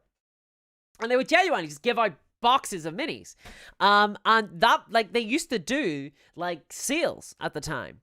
And they were, like, real sales. They wouldn't, like, discount the models officially. But if you were buying stuff, that you would win awards. And those awards would be free minis, right? So it was really, in practice, a sale. But I think it was, like, a local initiative. I don't think this was ever, like, certified by Games Workshop. I don't know if anyone else can like, was this something that happened in other stores? You see, at the time, I didn't really communicate with, like, there was, like, I think Daka was around at the time, but aside from that, I wasn't really, like, in any, like, hobby communities online or anything, so I wasn't able to, like, and I wasn't really thinking to, like, double check that anybody else was doing. I was pretty young at the time, so... But yeah, and I won some Hobbits TM. I won some Lord of the Rings minis. Some Hobbits did not convince me to play Lord of the Rings. But I won some Hobbits. I was kind of disappointed because I wanted some like Warhammer miniatures for a game that I played. But there we are. It was free minis from Games Workshop. Not everybody has gotten free minis from Games Workshop. Let me tell you. The Warhammer Plus one doesn't count, by the way. Warhammer Plus minis were not free because you paid $60 for some trailers and miniature. Whoa, there's Discourse review of Warhammer Plus. Actually, not true. I will be doing a review of Warhammer Plus at some stage. And then you will see my full thoughts, and I will give it a rating out of stars. I've actually been, yeah. So obviously you can't rate miniature games like objectively with like a scale criteria, but I've started to do it just because it's easier for me to like begin to like think about miniatures. Now that I've decided that I'm reviewing every single miniature game that's ever been made, which is my next, which 2023's big project. After this, I've done 2,000 points of Space Marines. Time to review every single miniature wargame ever made. It's natural. That's where you go, right? It's just the natural next step. Larby says, I got an external hard drive for all those STLs. Does that count? Yes, you bought some space for your digital pile of shame. My digital pile of shame is starting to pile up, and actually, maybe in like 3 years' time, there's going to be a video in like, my God, our digital piles of shame have gotten out of hand. It's like my Steam library all over again. Lieutenant Silva says, I'm always tempted by Mythic Americas, but you're right, the pricing pisses me off. It's extremely expensive. It's more expensive than Warhammer. I've bought 2 starter sets for Mythic Americas. I bought one that I've actually put together and painted, and then I've bought one that I showed there. And I bought them at extremely discounted prices. Like, we're talking clearance rates here. They were like, I bought that one there this year. Like, I didn't want to buy it again because I already had a starter set. I was like, I don't need another starter set. But the pricing was literally like 80%. It was a ridiculous discount. And only that, and even then, it was still like kind of expensive. So it was a ridiculous price. I got it. The pricing is extremely expensive. I wish they would lower the price because I think it would be a really fun setting for more people to engage with.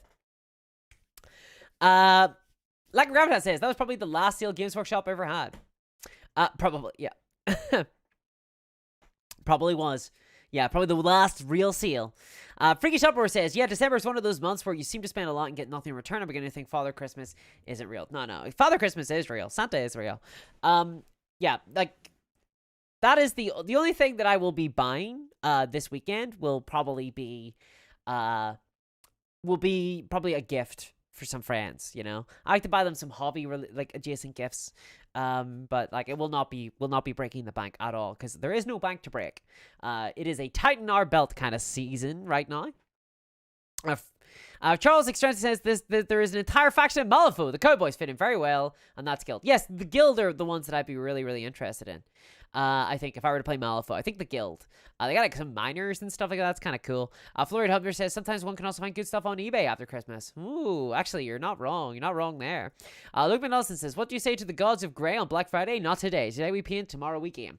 Yeah, so I was kind of tempted. So this is like the thing with like YouTube streams, right? When I'm on Twitch, I like just hit start streaming and it just boom, off you pop. You're like, woo, what are we gonna do today? I don't know. But with YouTube, you gotta like do a thumbnail, you gotta like think of a title, you gotta be like, like actually think about like, well, what are we gonna talk about today? And you know, now that we're going deep with discourse, I don't know, so dumb. I need a roaring fireplace behind me. It reminds me of The Boys, you know, with the deep. Deep with the deep. That's what I want. I want deep with discourse. But I was like, one of the topics I was thinking about discussing today, maybe we'll talk about it some other time, is that I've really been enjoying painting recently. I've actually enjoyed painting recently. I've been really enjoying painting my Blackside Studio miniatures. And the reason for that is because I found a color scheme that I really enjoy, which it turns out is like really important to find a color scheme that you enjoy. I've been going green and black. I'll show them for anybody who just showed up. These are the miniatures I've been painting. They're green and black, and they're pretty simple. They're very kind of dark and dirty. They're not skillful at all, especially when they're like you're looking at them up close in a picture. I think it's very unfair to me and my lack of skill. So they look kind of messy. They're because I can't really paint in the lines at all. But they've been a joy to paint. They've been an absolute joy to paint. They're my favorite type of scale of miniatures, which is the kind of less heroic size. And I've been just really enjoying them. Really, really enjoying them. They've been such a breath of fresh air. And funnily enough, it's one of the things that has been keeping me from purchasing ash waste for more generic terrain is that, and for the Orlocks as well, so that I can have kind of biker guys in space, is that the greebles and like all the little bits and pieces, all the little details that Games Workshop put on their minis is genuinely putting me off wanting to buy them because I don't want to paint those. I don't want to paint those. I just want to like have blank spaces and make creative choices. Like for example, if you see all my minis here, All of them. You can't see it, but well, you can. In the actual tab art, you'll see half of the tab art is a dark black, and the other half is a dark green. Right? That was just a creative choice that I made. I decided to do them, like, get a little bit of contrast on the minis at all, instead of just all green or all black.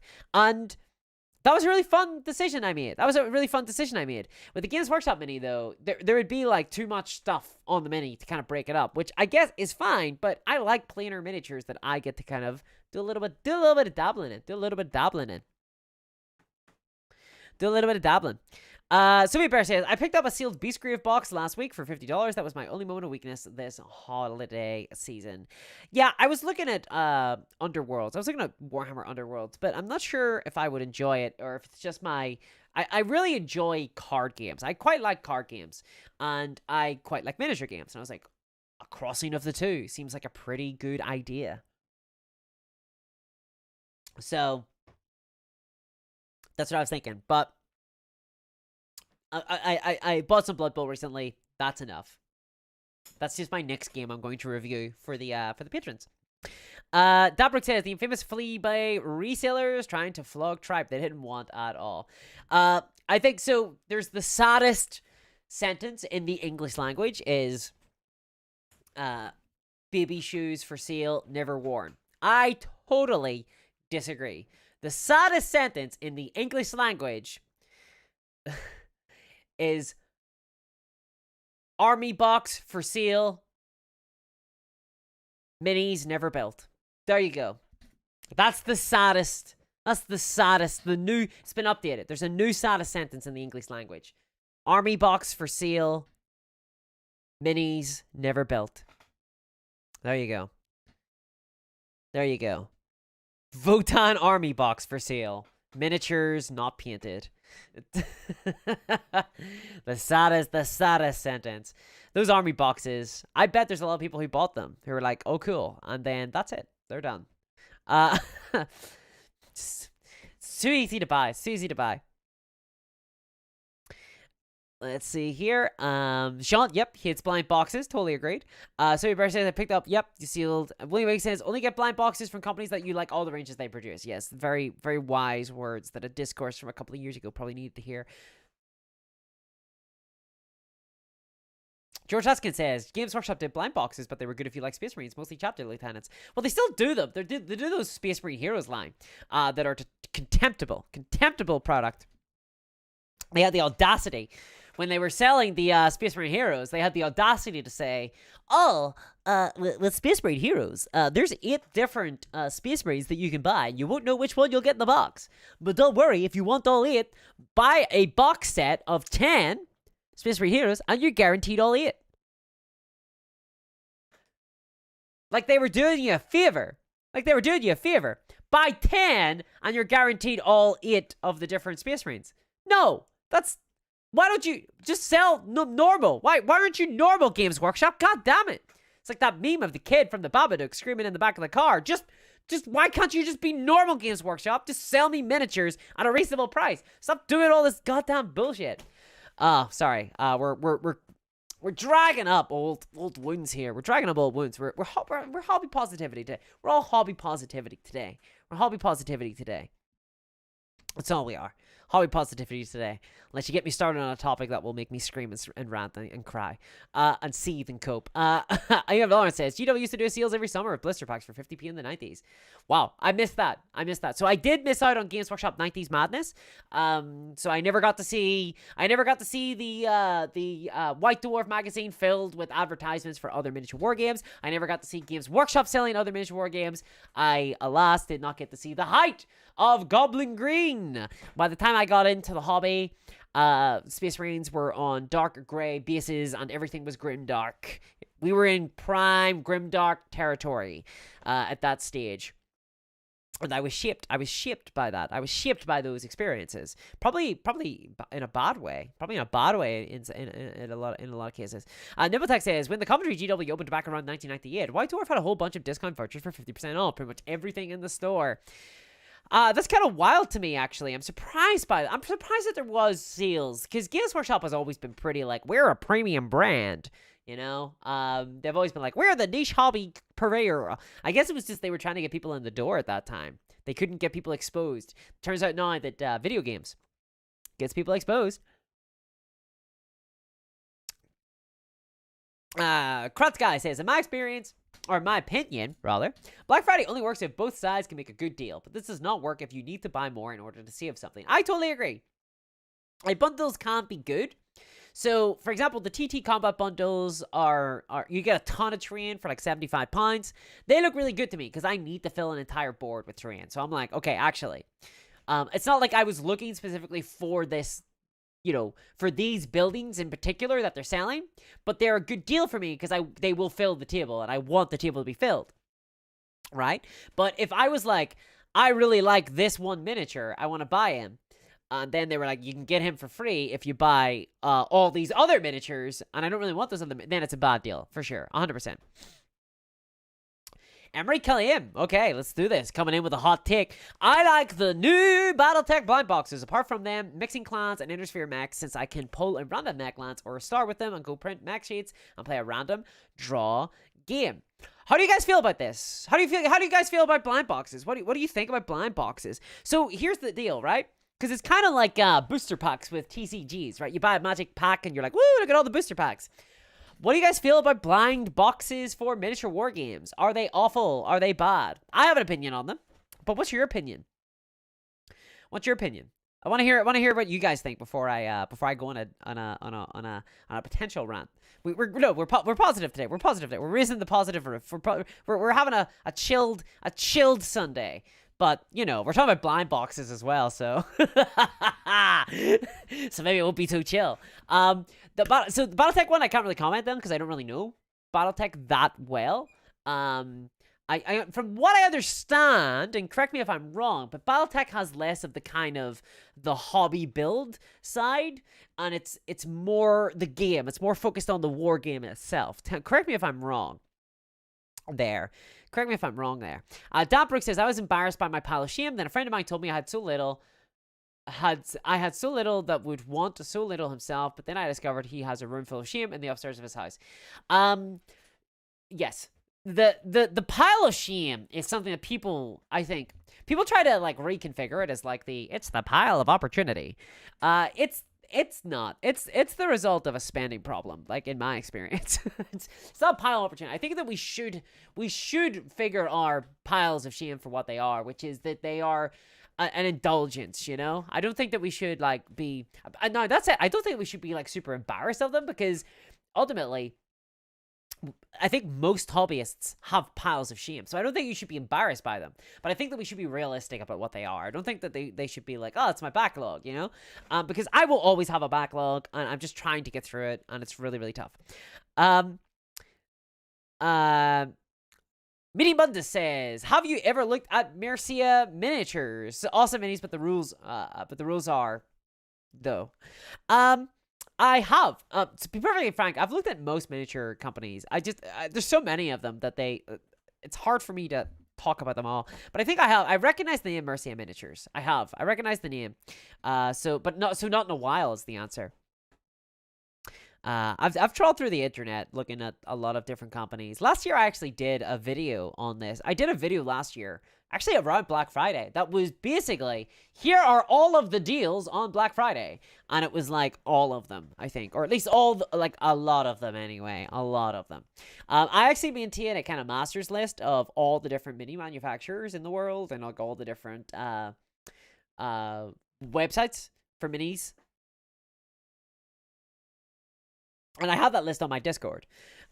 So if there's anything to add to that list, then let me know on Discord. Kevin says, picking up models locally on the cheap is always the way. Hell yeah. I'm more susceptible to the impulse buy in person. So in person, there's a pressure to buy because I know I won't be like I might be back, but I'm like here now, and there's like a pressure to purchase because I'm going to be leaving the store at some stage that day. With online, I will agonize over the purchase for days, you know. It'll be really tough. FOMO is a hell of a drug, says Mini Mondes. It is. FOMO is indeed a hell of a drug. Have I tried the Marvel Champion living card game, Mascarzini? I have. Yes, I've played a few games of it. I didn't like it as much as the Arkham Horror LCG. I thought it was fun enough, but I didn't like it as much as the Arkham Horror LCG. The Arkham Horror LCG was a ton more fun. FOMO and neurodivergence is my brand of mess. Oops, says KJ. I totally empathize with you there.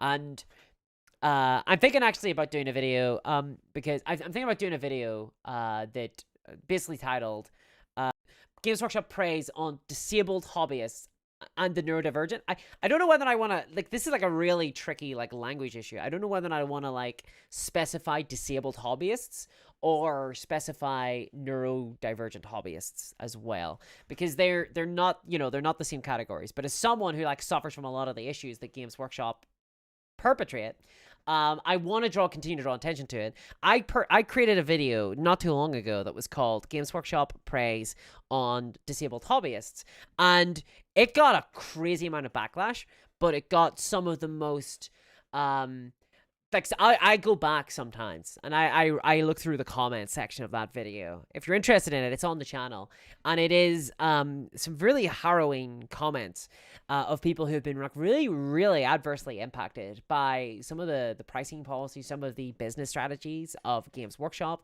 And Games Workshop aren't uniquely bad in this, I don't think. They kind of are in the hobby space. They kind of are in the wargame hobby space. That's why I really get their goat on it. But like, it happens in it happens in video games and stuff as well, right? But I get like a lot. And I actually, it's the video that I think I still routinely get backlash about.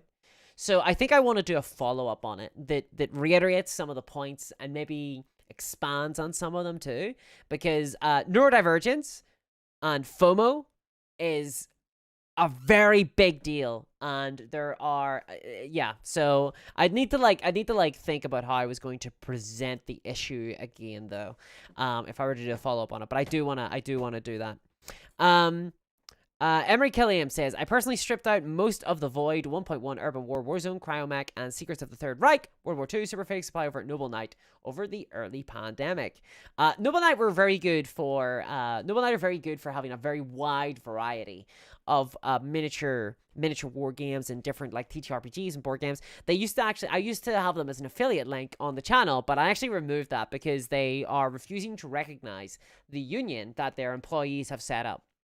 And they were trying to, in good faith, set up negotiations with the Noble Knight management, but Noble Knight are refusing to recognize them, so I'm no longer affiliated with Noble Knight Games, and I have removed my affiliate link until the workers' union there is being recognized. So until that happens, I will not be affiliated with Noble Knight Games. I will not be taking commission from any sales there. Now that said, just like by the by, the workers there have asked they have not asked for a boycott of Noble Knight. They have simply asked that if you're purchasing anything from Noble Knight, that you put in the statement, "We roll together," as a show of solidarity with the workers there. And I thought that was totally, completely reasonable. They have some very reasonable demands, which is basically just to recognize that there's a union there. And as someone in the UK, I find it very bizarre that a company could just decide not to recognize a union. That's not really how it works over here. You just belong to a union. You're like, hey, I'm a part of a union now, and the company goes, okay. And then like, that's it. Like, it's not like you'd say, I'm going to unionize, and here we're set up a union. In the UK, it's like, I belong to one of the many unions that are here, and they're like, okay. So that's pretty wild.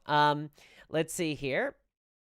Shudhall says, there is much shame in my closet. So I guess maybe to walk back a little bit what I said, it's a pile of shame. I think we should be realistic about that. I don't think that people should feel shame, right? I think that we should be realistic about our hobby and what we purchase, and we should consider that when we're making purchasing decisions, and we should understand that there are strategies being deployed against us that makes us want to purchase things, right? And that this preys on certain productivities of certain people, and some people are more susceptible, more vulnerable to these decisions and these business strategies than others, basically. So I wouldn't say feel shame about it. Don't feel embarrassed about it. I am someone, I've got a massive pile of shame as well, but I don't think that it's helpful to like reconfigure it as like a position of strength, right? I've got this massive pile of miniature stuff that I purchased on impulse or because I really felt like I needed it at the time, or I hyperfixated on it, and now I've got this massive pile and I don't know what to, like, it's just there. I think that we should not say, oh, well, that's a good thing. I don't think that is a good thing, but on the other hand, I don't think we should feel embarrassed by it either. Right? Dawson White says, look at my pile of shame is 2 Star Wars Legion units in Space Marine HQ. I'm very jealous of that pile of shame. I wish my pile of shame was that small. My pile of shame dates back to the 90s, says George Ashkin. Yeah, like mine dates back to the 2000s. Like I do have minis that I need to build and paint from like the 2000s. Yeah, and I still have this like wild thought on like, I still believe that I can kind of do it, sort of, but I don't know if I can. That vid in the cult is how I found you, says KJ. Well, that's awesome. I'm really glad to hear that. So the video did speak to a lot of people, and I was really happy about that because that is exactly what I wanted to do. And I also didn't want to feel like I was talking down to anybody, but I was trying to explain a business strategy, you know, and that this is purposeful and directed. And I'm glad that you like the cultist video because those videos, those lore videos I used to do completely bombed. Everybody hated them. Well, no, people loved them, but nobody watched them. People who did watch them really liked them. I blew so much money on Black Friday. I know the feeling, Midwestern Explorer, because last year I blew a lot of money on Black Friday. This year I did not. I have been good. I have not bitten the apple. Dan Brooks trying to tempt me there with an apple. I think not. Kevin says, pile of shame was like my precious. We all just gaming golems. We really are. You know, Lord of the Rings is spoiled for me when I was really young. Just came out of the first movie. My cousin turned around to me and told me like how it ended, and I went, "What?" And he was like, "Yeah, Golem like goes for the ring," and you know, and I was like, "No, why'd you tell me this?" And then I desperately tried to forget it, and because I was desperately trying to forget how the movie ended, it meant that I would always remember it. I could never ever forget it. So that was a kind of a nightmare. Oh, hey there, guy. How's it going? Totally unrelated, but your new hair looks cool. Well, thank you very much. I like it short because then I can just like not do anything with it, and then it's fine. Whereas whenever it gets long, it starts to get all over the place and it gets really scraggly and stuff. So thank you very much though. How's it going, guy? How you doing? Solidarity, says Paul Vaughn. Yep, indeed, exactly. Exactly, right? Like, I think it's totally reasonable demands. So hopefully Noble Knight will recognize that union soon, because I condemn their lack of recognizing them. Lots and lots of hobby companies and things like that are unionizing now in America. It turns out that they weren't unionized, which is kind of wild to me. Like Paizo, for example, they very famously unionized. I think it's the union that formed at Paizo that has kind of started this wave of unionization across the industry. And miniature wargaming, board games, TTRPGs, employees across the industry are taken advantage of routinely because it's an industry that people are desperate to break into. People really want to be in this industry. They want to be part of these creative industries. They want to be part of this hobby in a business sense. They want to work in the hobby, and because it's fun, right? And that gets taken advantage of by unscrupulous employers who basically say, whatever, okay, cool, I'll pay you less then. Because people will accept it because they're desperate to break through, and it's extremely competitive.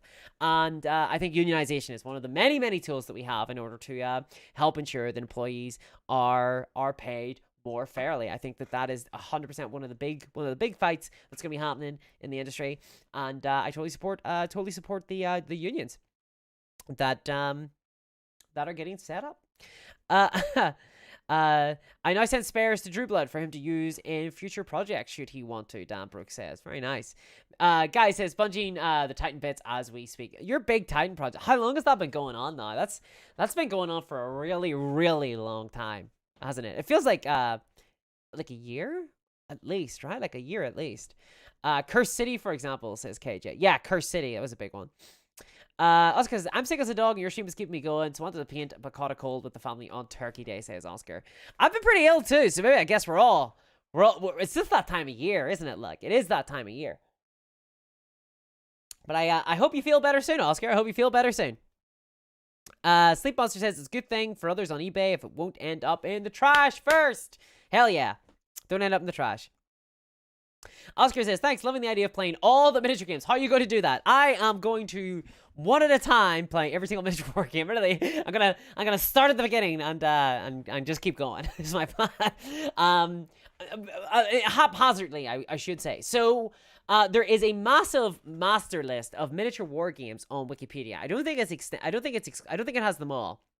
but it has a lot of them in alphabetical order, and I'm going to play all of them. I'm going to try and get all of them. There's like War Games Vault. There's like other ones that are currently being sold. Ones that I can't get, I'm going to try and get my hands on them via eBay or through networking and trying to reach out to people who might have them, or even online. There's lots of places you can just download the PDFs of them. I'm going to just try and play them all and see how well they play and talk about what I like about some, what I don't like about others. Because there is a lot of them out there. There's a lot of them out there. But I believe that it can be done. I believe that it can be done. One day we will all conquer the piles of shame, says Kevin B. Hell yeah, we will. One day we will get rid of all the gray. I'm still waiting so we need more tools like contrast paints. I think we need more tools that makes it easier to paint minis, because it's pretty rough. It's pretty rough out there. I still remember whenever Games Workshop were like, we have invented a new product that's going to make the entire painting industry weep with shock and exultation. We're going to make everybody cry. They're going to cream their pants over this. And everyone was like, what is it? What have you done? They're like, we've created a new product. And everyone's like, what is it? And they're like, oh my God, it's going to be intense. It's going to be so crazy. And everyone was like, what is it?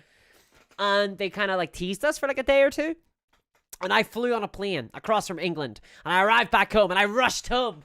I ran home. Well, I taxied home, but then I ran into the room.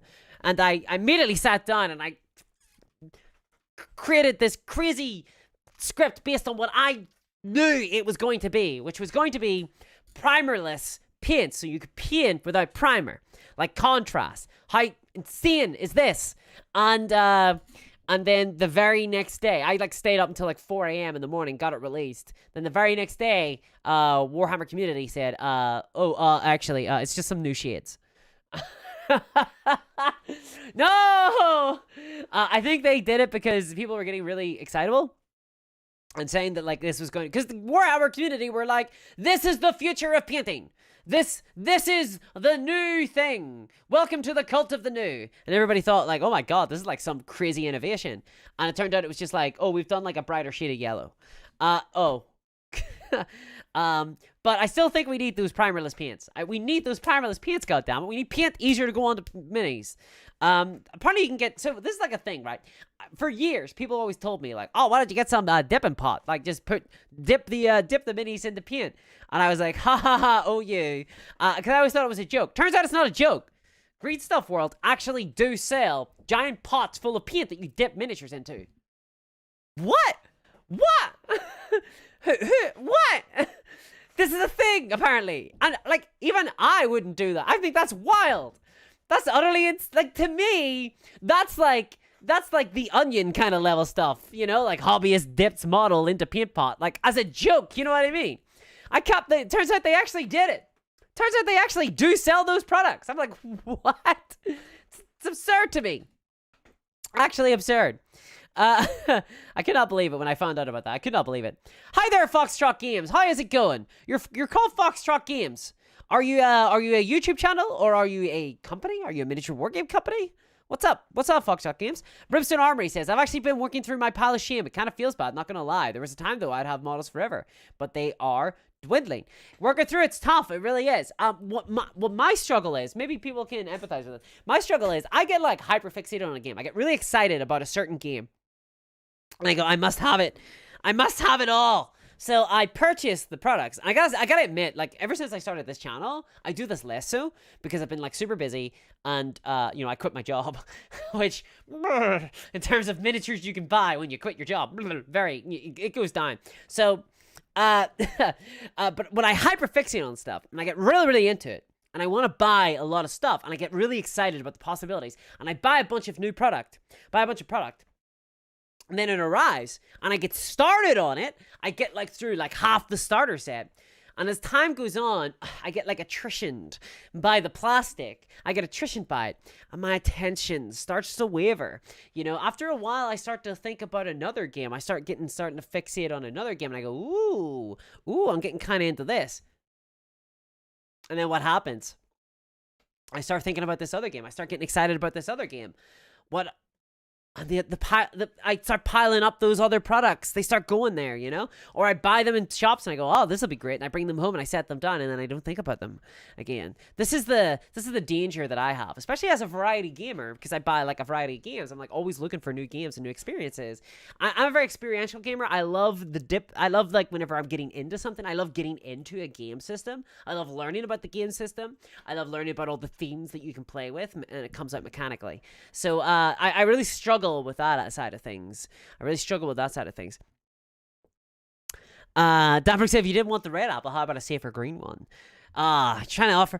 Guys, Dan Brooks is trying to offer me the fruit of knowledge. Can you please ask him to stop, everybody? Can you please ask this little snake to stop offering me the fruit of knowledge? I wish to remain ignorant in my bliss. But it is tempting. Brimstone Over says STLs count towards the pile of shame. I'm in trouble. I don't count them right now, but I'm beginning to like rethink this because I am starting to accumulate. I am starting to accumulate them, especially with patrons, right? I belong to like one Rose patron, for example, so I end up accumulating miniatures just by dint of that, and that can be kind of dangerous, you know. That can be kind of dangerous. Devil's X says, looking forward to seeing you play Little Wars by H.G. Wells. Yeah, and I will be playing it on the floor. As God intended, I'll be playing it on the floor. Tabletop Simulator will certainly help with the goal of every war game. Yes, Dawson, it will. I'm also building some like kind of vanilla kind of armies. I've got like I showed off my minis earlier. I've got like some kind of like generic, like a low war band for some generic fantasy. I'm gonna get a generic sci-fi little force as well, and then it means I can like apply those to like all sorts of different games. Like Roberta says, break your chains, noble knight to gene stealer cultists, overthrow the oppressors. Fight for your shoes! Fight for the right to shoes! Fight! Yes, 100%. Yes. Just like those little gene stealers, those plucky gene stealers just fought for the right to wear some shoes on those hot furnaces. Damn straight. You have nothing to lose but your blisters. Leopard says, wrap paints have become another layer of paint I need to add. Rambar says, happy Sunday. Black Friday is certainly a rough one sometimes. This year I did pretty great too, but couldn't resist a few things that Exalted Funeral's offering. It's tough, man. It's tough. You get all these discounts being thrown at you, and like some products start to look a lot more tempting than they would have before. The day of Ascension is at hand, says Oscar. Indeed. The Duke says, my army painter used to sell rebranded wood stain. Like, is that like a spray? Or Nevotax says, the thing with I'm not a DIY girl. I'm just gonna put it out there. DIY is a scam that was invented by people in the 50s in order to get everybody to do work around the house. Hire professionals, damn it. That's my advice. My terrible advice. It's a suburban scam from the 50s. You're not getting me. You're not tricking me. LARP says, not new, it's a thing. Yeah, I know it's not new. It's just I only started to really hear about it. I always thought it was a joke. It's an old tech from like painting Tin Soldier Man. Yeah, for me, I thought it was a joke. I thought it was like The Onion, you know? Dipping models in paint pots, like... It sounds like it's made up. It does sound like it's made up. Let's be real. The Duke says, it's an old tech from like painting Tin Soldier Man. Yeah, I've used Polyshade's dip for shading. It was a godsend on Tyranids. How are we feeling about Tyranids, guys? How are we feeling about Tyranids? We expecting a new range refresh anytime soon? I'm expecting a new range refresh sometime soon. But I'll talk about that some other time, I think. Ronnie RDR says, so which Black Friday deals did I miss or should I watch out for? It's tough, Ronnie. Because it depends where you are. So I'm based in the UK. And I explicitly, I didn't really go shopping for Black Friday deals this year because I knew that I have a very strict budget because I've just got like a lot of like channel stuff I'm trying to buy. I'm trying to buy like a camera for the channel. I'm trying to buy like a CPU for the computer so that I can like even like stream better and not get the remember the way I go robot? That's because my CPU explodes. My CPU can't handle OBS. So I'm trying to get like a CPU as well. So I'm like saving up for stuff on the channel to put towards the channel. So I couldn't really get tempted by miniature stuff this year, and I bought like a lot of Space Marines recently. A lot of Space Marines. So I tried not to like look up too many deals, but the deals that I did see that really tempted me was Element Games are doing some good deals. Wayland Games are doing some good deals. Zatu as well. There's like the big UK sellers. Zatu's more board games. Moonstone Games right now are doing big games. Bad Squiddo. If you guys know Bad Squiddo, they were doing a really nice discount, like up to 80% off on a bunch of their minis. Some of their minis look absolutely incredible. They're doing like a sort of combined deal as well on top of that with Indie Winter, which is Fogu models who do a lot of really interesting terrain. If you guys haven't not seen the Fogu models terrain, I'd check it out. It's got a very 80s vibe. They do like post-apocalyptic, they do sci-fi, they do fantasy terrain. There is also who else were they doing? Were they doing it with? So you have Fogu models. You had Second Thunder as well, who do open combat, the tabletop game. If you've ever seen that, they do that, which is a pretty cool one. Aside from that, there is also. I'm trying to remember now who else it was. I think that was all. No, there was I think Turbo Dork? Was Turbo Dork also? Not too sure now. But they're doing like a big indie discount deal, essentially. And so they were pretty good. I'm trying to think now what else I saw. Obviously, 3D printers right now. Now is the time, I think. If you're like interested in 3D printers, you have the money, and you really want to buy a 3D printer. Like if you intend on buying a 3D printer, the deals tend to be the best around this time. Around Black Friday and Cyber Monday. It seems to be the time. So, yeah, that's what I recommend. Exit 23 games. Exit 23 games as well. They're doing like an indie winter. 10% saving during November.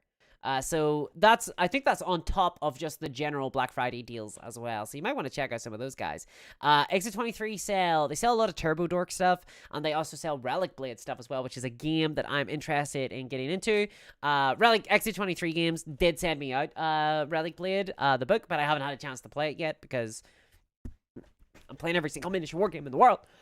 So I'm gonna get around to that at some stage. I'm doing jazz hats for some reason. I'm gonna get around to that. I think the Dr. Pepper's finally hit. Okay. Meanwhile, I'll also try and learn every single stratagem in Warhammer as well, which is probably a possibility.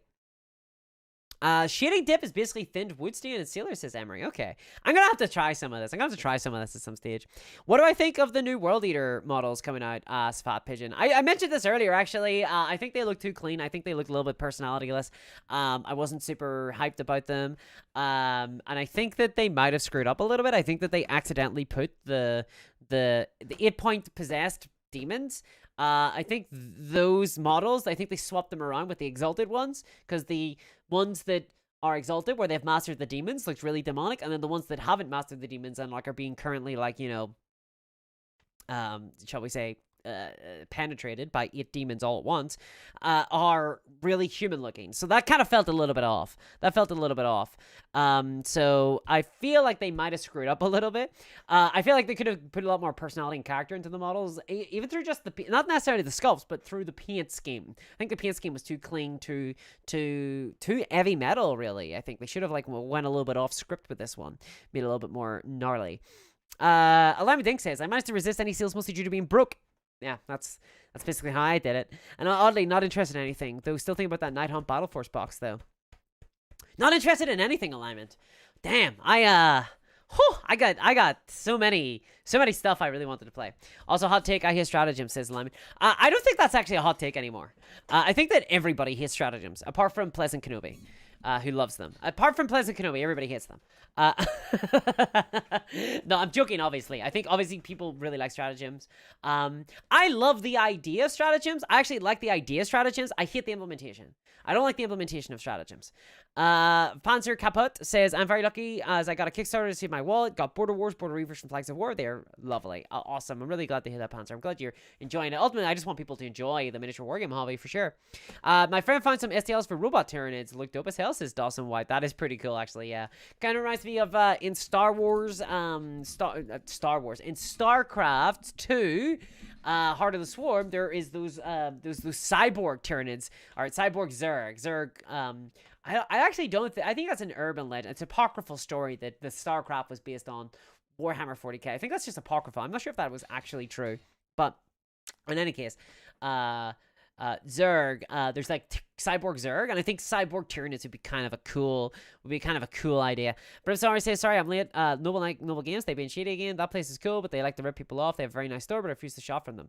I think they have a really cool store. I think they have a really awesome selection. But yeah, like their employees are unionizing. They didn't recognize it, so hopefully that gets resolved. The full support with the union workers there.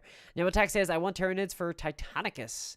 I've never played Titanicus, actually. I've never played Titanicus, although I think it's one of those games that gets away with not being known by Games Workshop, so it kind of has like a pretty good time. Same with like Blood Bowl, actually. Noodle says, I didn't spend any money because I'm broke. Wish I could afford Bad Squiddo. Yeah, Bad Squiddo stuff is really cool. I really like Bad Squiddo models. Fugu, says Panther. Yeah.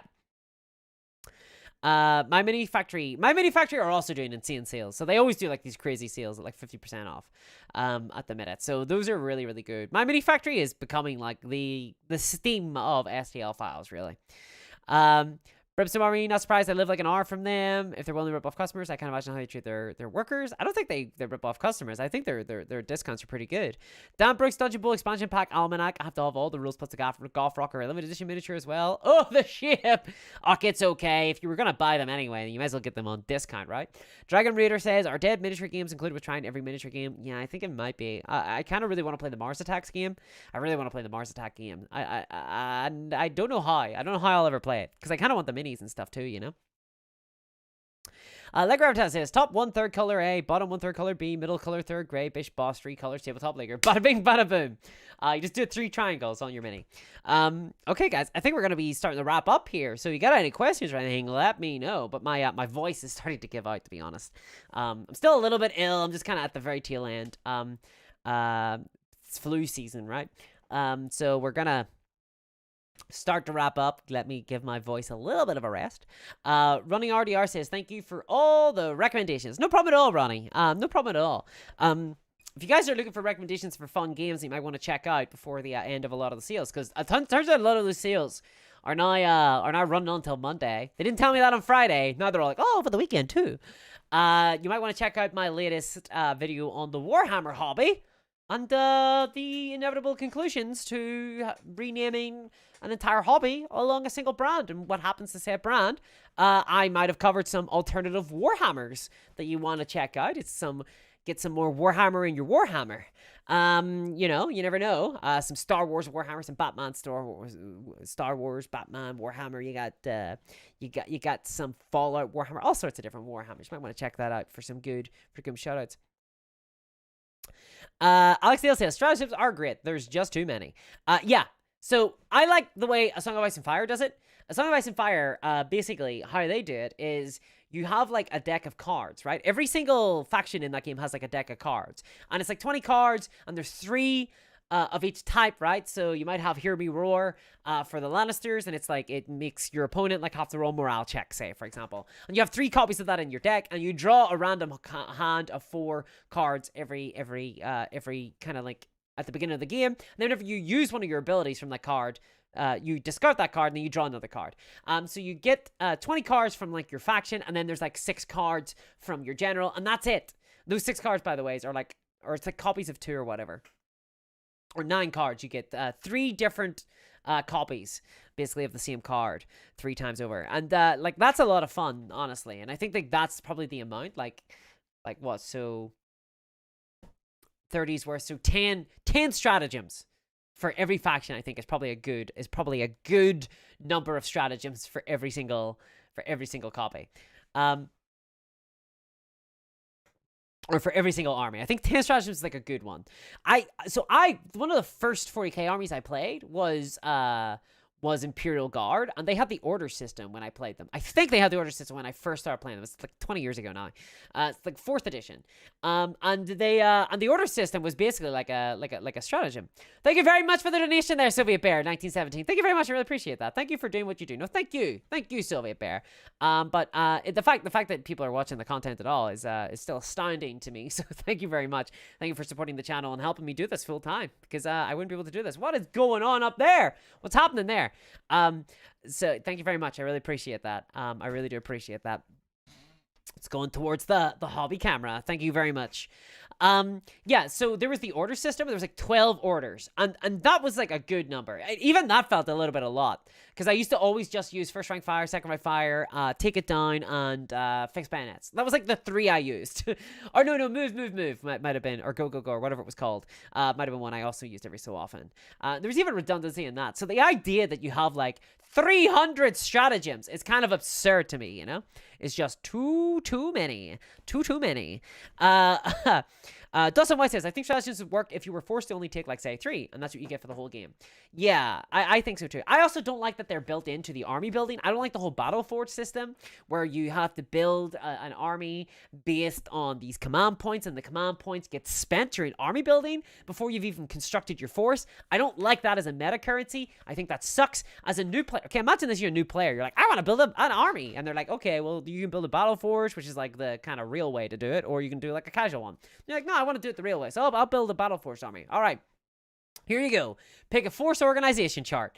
You've got these command points. You can spend those command points on these different force organization charts, but you can have multiple force organization charts. Also, the first HQ that you choose is not included towards the force organization chart. Also, you can get like two troops. And you're just like, what is going on? And then you're like, I have to spend my command points on this, and then I could in theory get a more flexible army by spending some command points, and then I get less like stratagems, and I don't know what stratagems do yet, because I've never played, because I don't really have played the game. I'm very casual. It just kind of sucks. It's not a fun experience to build an army in modern 40k at all. You're having to think about all these superfluous like organizational chart things. Honest to God, I preferred it when it was like HQ, 3 to 6 elites, 2 to 6 troops choices, well, you know, 1 to 3 heavy, and that was it, right? And there wasn't this kind of command stuff that was kind of going on. I didn't really like that at all. I just don't like the way it's built in that way with the whole battle forge system and rules. I think it's just a little bit intrusive. Intrusive is probably the word. I love my printers getting better mids than GW could do. My mini factory is the bomb, says Oscar. I do think that there are. So I do think that Games Workshop have a lot more stiff competition these days for miniatures, for sure. For sure. I've heard Dead Zone is pretty good, says Noodles. So have I. And I do have the starter set, and I want to buy it, and I want to play it, and I will do so next year, and I will review it then. Midwestern Explorer says, okay, my question, when will we see more Batman miniature content for you? To be honest, I will probably do a first impressions for patrons at some stage of Batman minis. And by first impressions, I mean, like, I have been playing this game for a while, and here's all my thoughts. Okay, so here's the deal, right? The problem is that this kind of content does not work well on YouTube. It just doesn't. That's why I'm putting it up on Patreon. These are like, so what I've been doing is like long form. Here are my actual like long form thoughts, kind of unedited content on a certain miniature war game. I can't do that for YouTube, because YouTube doesn't work that way. Things have to be like edited better. They have to be like pithy, and they you know, the titles have to be worded a certain way and stuff like that. So I'll be doing some of that stuff. Now that said, you probably will see more content like the video where I covered the different Warhammers, right? So once I have played a bunch more games, you'll probably get more recommendations from me of games that I like. Or I might do like at some stage, I might do like a big review of a bunch of different games, and because I am reviewing. So as part of my Patreon content, I am reviewing these games like in a first impressions series. So you probably will see some form of content that comes out from this. Probably some sort of like where I take like a batch of games and I like kind of say which one's the best, right? I'll probably be doing something like that. I also want to spotlight certain games. So I probably this is not certain. You're getting a peek behind the scenes here, but I might do a Discourse Tabletop Awards for 2022 because Dicebreaker decided not to. So I'm like, well, They're not doing war games. They're covering board games. They're covering TCGs. They're covering everything except war games. So I might cover war games explicitly on my channel, and I'll probably talk about more games there as well, right? So I'm always looking for opportunities to talk about alternative war games. It's just I have to be creative and I have to be imaginative in how I do that. So yeah. Basically, that's how the cookie crumbles. But I will, as always, be trying to. This is a variety channel, so I will be covering a variety of games. It's just that how that actually, I can't say that I'll be covering specifically Batman minis anytime soon, right? Because the channel, like for those who don't know, 2 years ago, the channel was explicitly Batman minis content because it started as like a little bit of a hobby during COVID, where I just wanted to cover a single game. But like covering a single game is really dangerous. It's something it's niching down, I think, on YouTube into a single game is like a very dangerous thing because your fate as a channel is interwoven with the fate of a single game, and that is dangerous because it can kind of make you a proselytizer for that game because you need it to do well, you know. You don't hear me recommend Batman minis a lot on this channel because I have problems with how night models do business. Night models have some of the worst quality assurance that I've seen, and there have been times where they've gotten really good and they've gotten a lot better, and there's been times where it's been really bad. So right now I think they're in a good spell, but there have been times where they're really bad. So I don't really like. I wouldn't want the channel to be all about like a specific game like that. Mr. God says, so much money for so little value. Yes, that is definitely true. Emery Killiam says, Mantic raised their prices a good bit. They have. Mantic have done. They're starting to go a little bit expensive. Mr. Gunn says, I hear you, Clicky Bot, but I choose to not give those GW Jags my money. Yeah, we'll definitely choose where you want to put your money. Sivabin says, love that I've been going to the gym when I get back. You're still going. Sivabin, I am running out of gas here. I'm running out of gas. We're closing up shop. We're getting ready to go. Nibble Tax says, just give everybody the same rules but different models. Then the game is a self-balancing. So that's actually a really interesting idea. Idols of Torment is like that, from what I understand, where all the factions are the same, but they're different thematically and they have different miniatures, and I'm not sure I like that. I like different mechanics in the games. I like that variety. I like asymmetry in my games. I honestly do. I like games to be super asymmetrical. One of the things that really attracted me to the Batman miniatures game is that you could play like Batman and have like Robin and like Batgirl on a team, and then on the other side, you could have like the Joker and like 12 goons and Harley Quinn, and literally like Batman and Robin would be able to take on the goons like no problem because it's fucking Batman and Robin, you know what I mean? And that was really cool. That was really, really cool because the game isn't like about beating each other up and trying to occupy points. The point is Batman would try and stealth his way towards your Joker figure and pounce on him and beat the hell out of him and knock him out and bring him to Arkham, right? And you would score your card back to Arkham. Like that's so cool to me. Or if you've got like a couple of police officers on the Batman side, what you're doing with those is there's a card they have called Secure the Perimeter, which is genuinely, you take your police officers and you secure the perimeter. You put them on the edges of the board and then you get to score the card. Because you're like, nope, you gotta make sure none of the perps get out of the scene. So, the asymmetry of that game was really what attracted me to it. I don't think I would want a game where everybody is the same. It's one of the things it's one of the reasons why I don't play a lot of historicals, because historicals are very like everybody's symmetrical, you know. You get like some asymmetry. You do get asymmetry, but it's not quite to the same extent that you'll get when like one person has like an army that composes of a single model, and then the other people like have got like a bunch of different models, you know. Asymmetry is awesome. I really love asymmetry. The Judge Dredd game does it really well as well. If someone's playing as Judge Dredd or like the judges, they have like very few models. They can come onto the board like 3 models, like 3 judges or 2 judges, and the other side can have like 20 block gangers, and the block gangers can get beaten very easily. And the judge models, there's rules that allows them to like continually like activate and stuff. It's just a ton of fun. I love imaginative rule sets like that. So I really wouldn't want the games to be just all about same rules but then different skins for minis. It's just not what I would be looking for in a mini war game. There are a ton of other offerings. There are. I tried getting people to play Gaslands in Crisis Protocol, and they just refuse. So I won't spend that money on a game I can't get people to play. Yeah, definitely clunky. So I'm very privileged. I will say I'm very privileged. I have a friend group that if I put a game in front of them and I force them to, they will play it.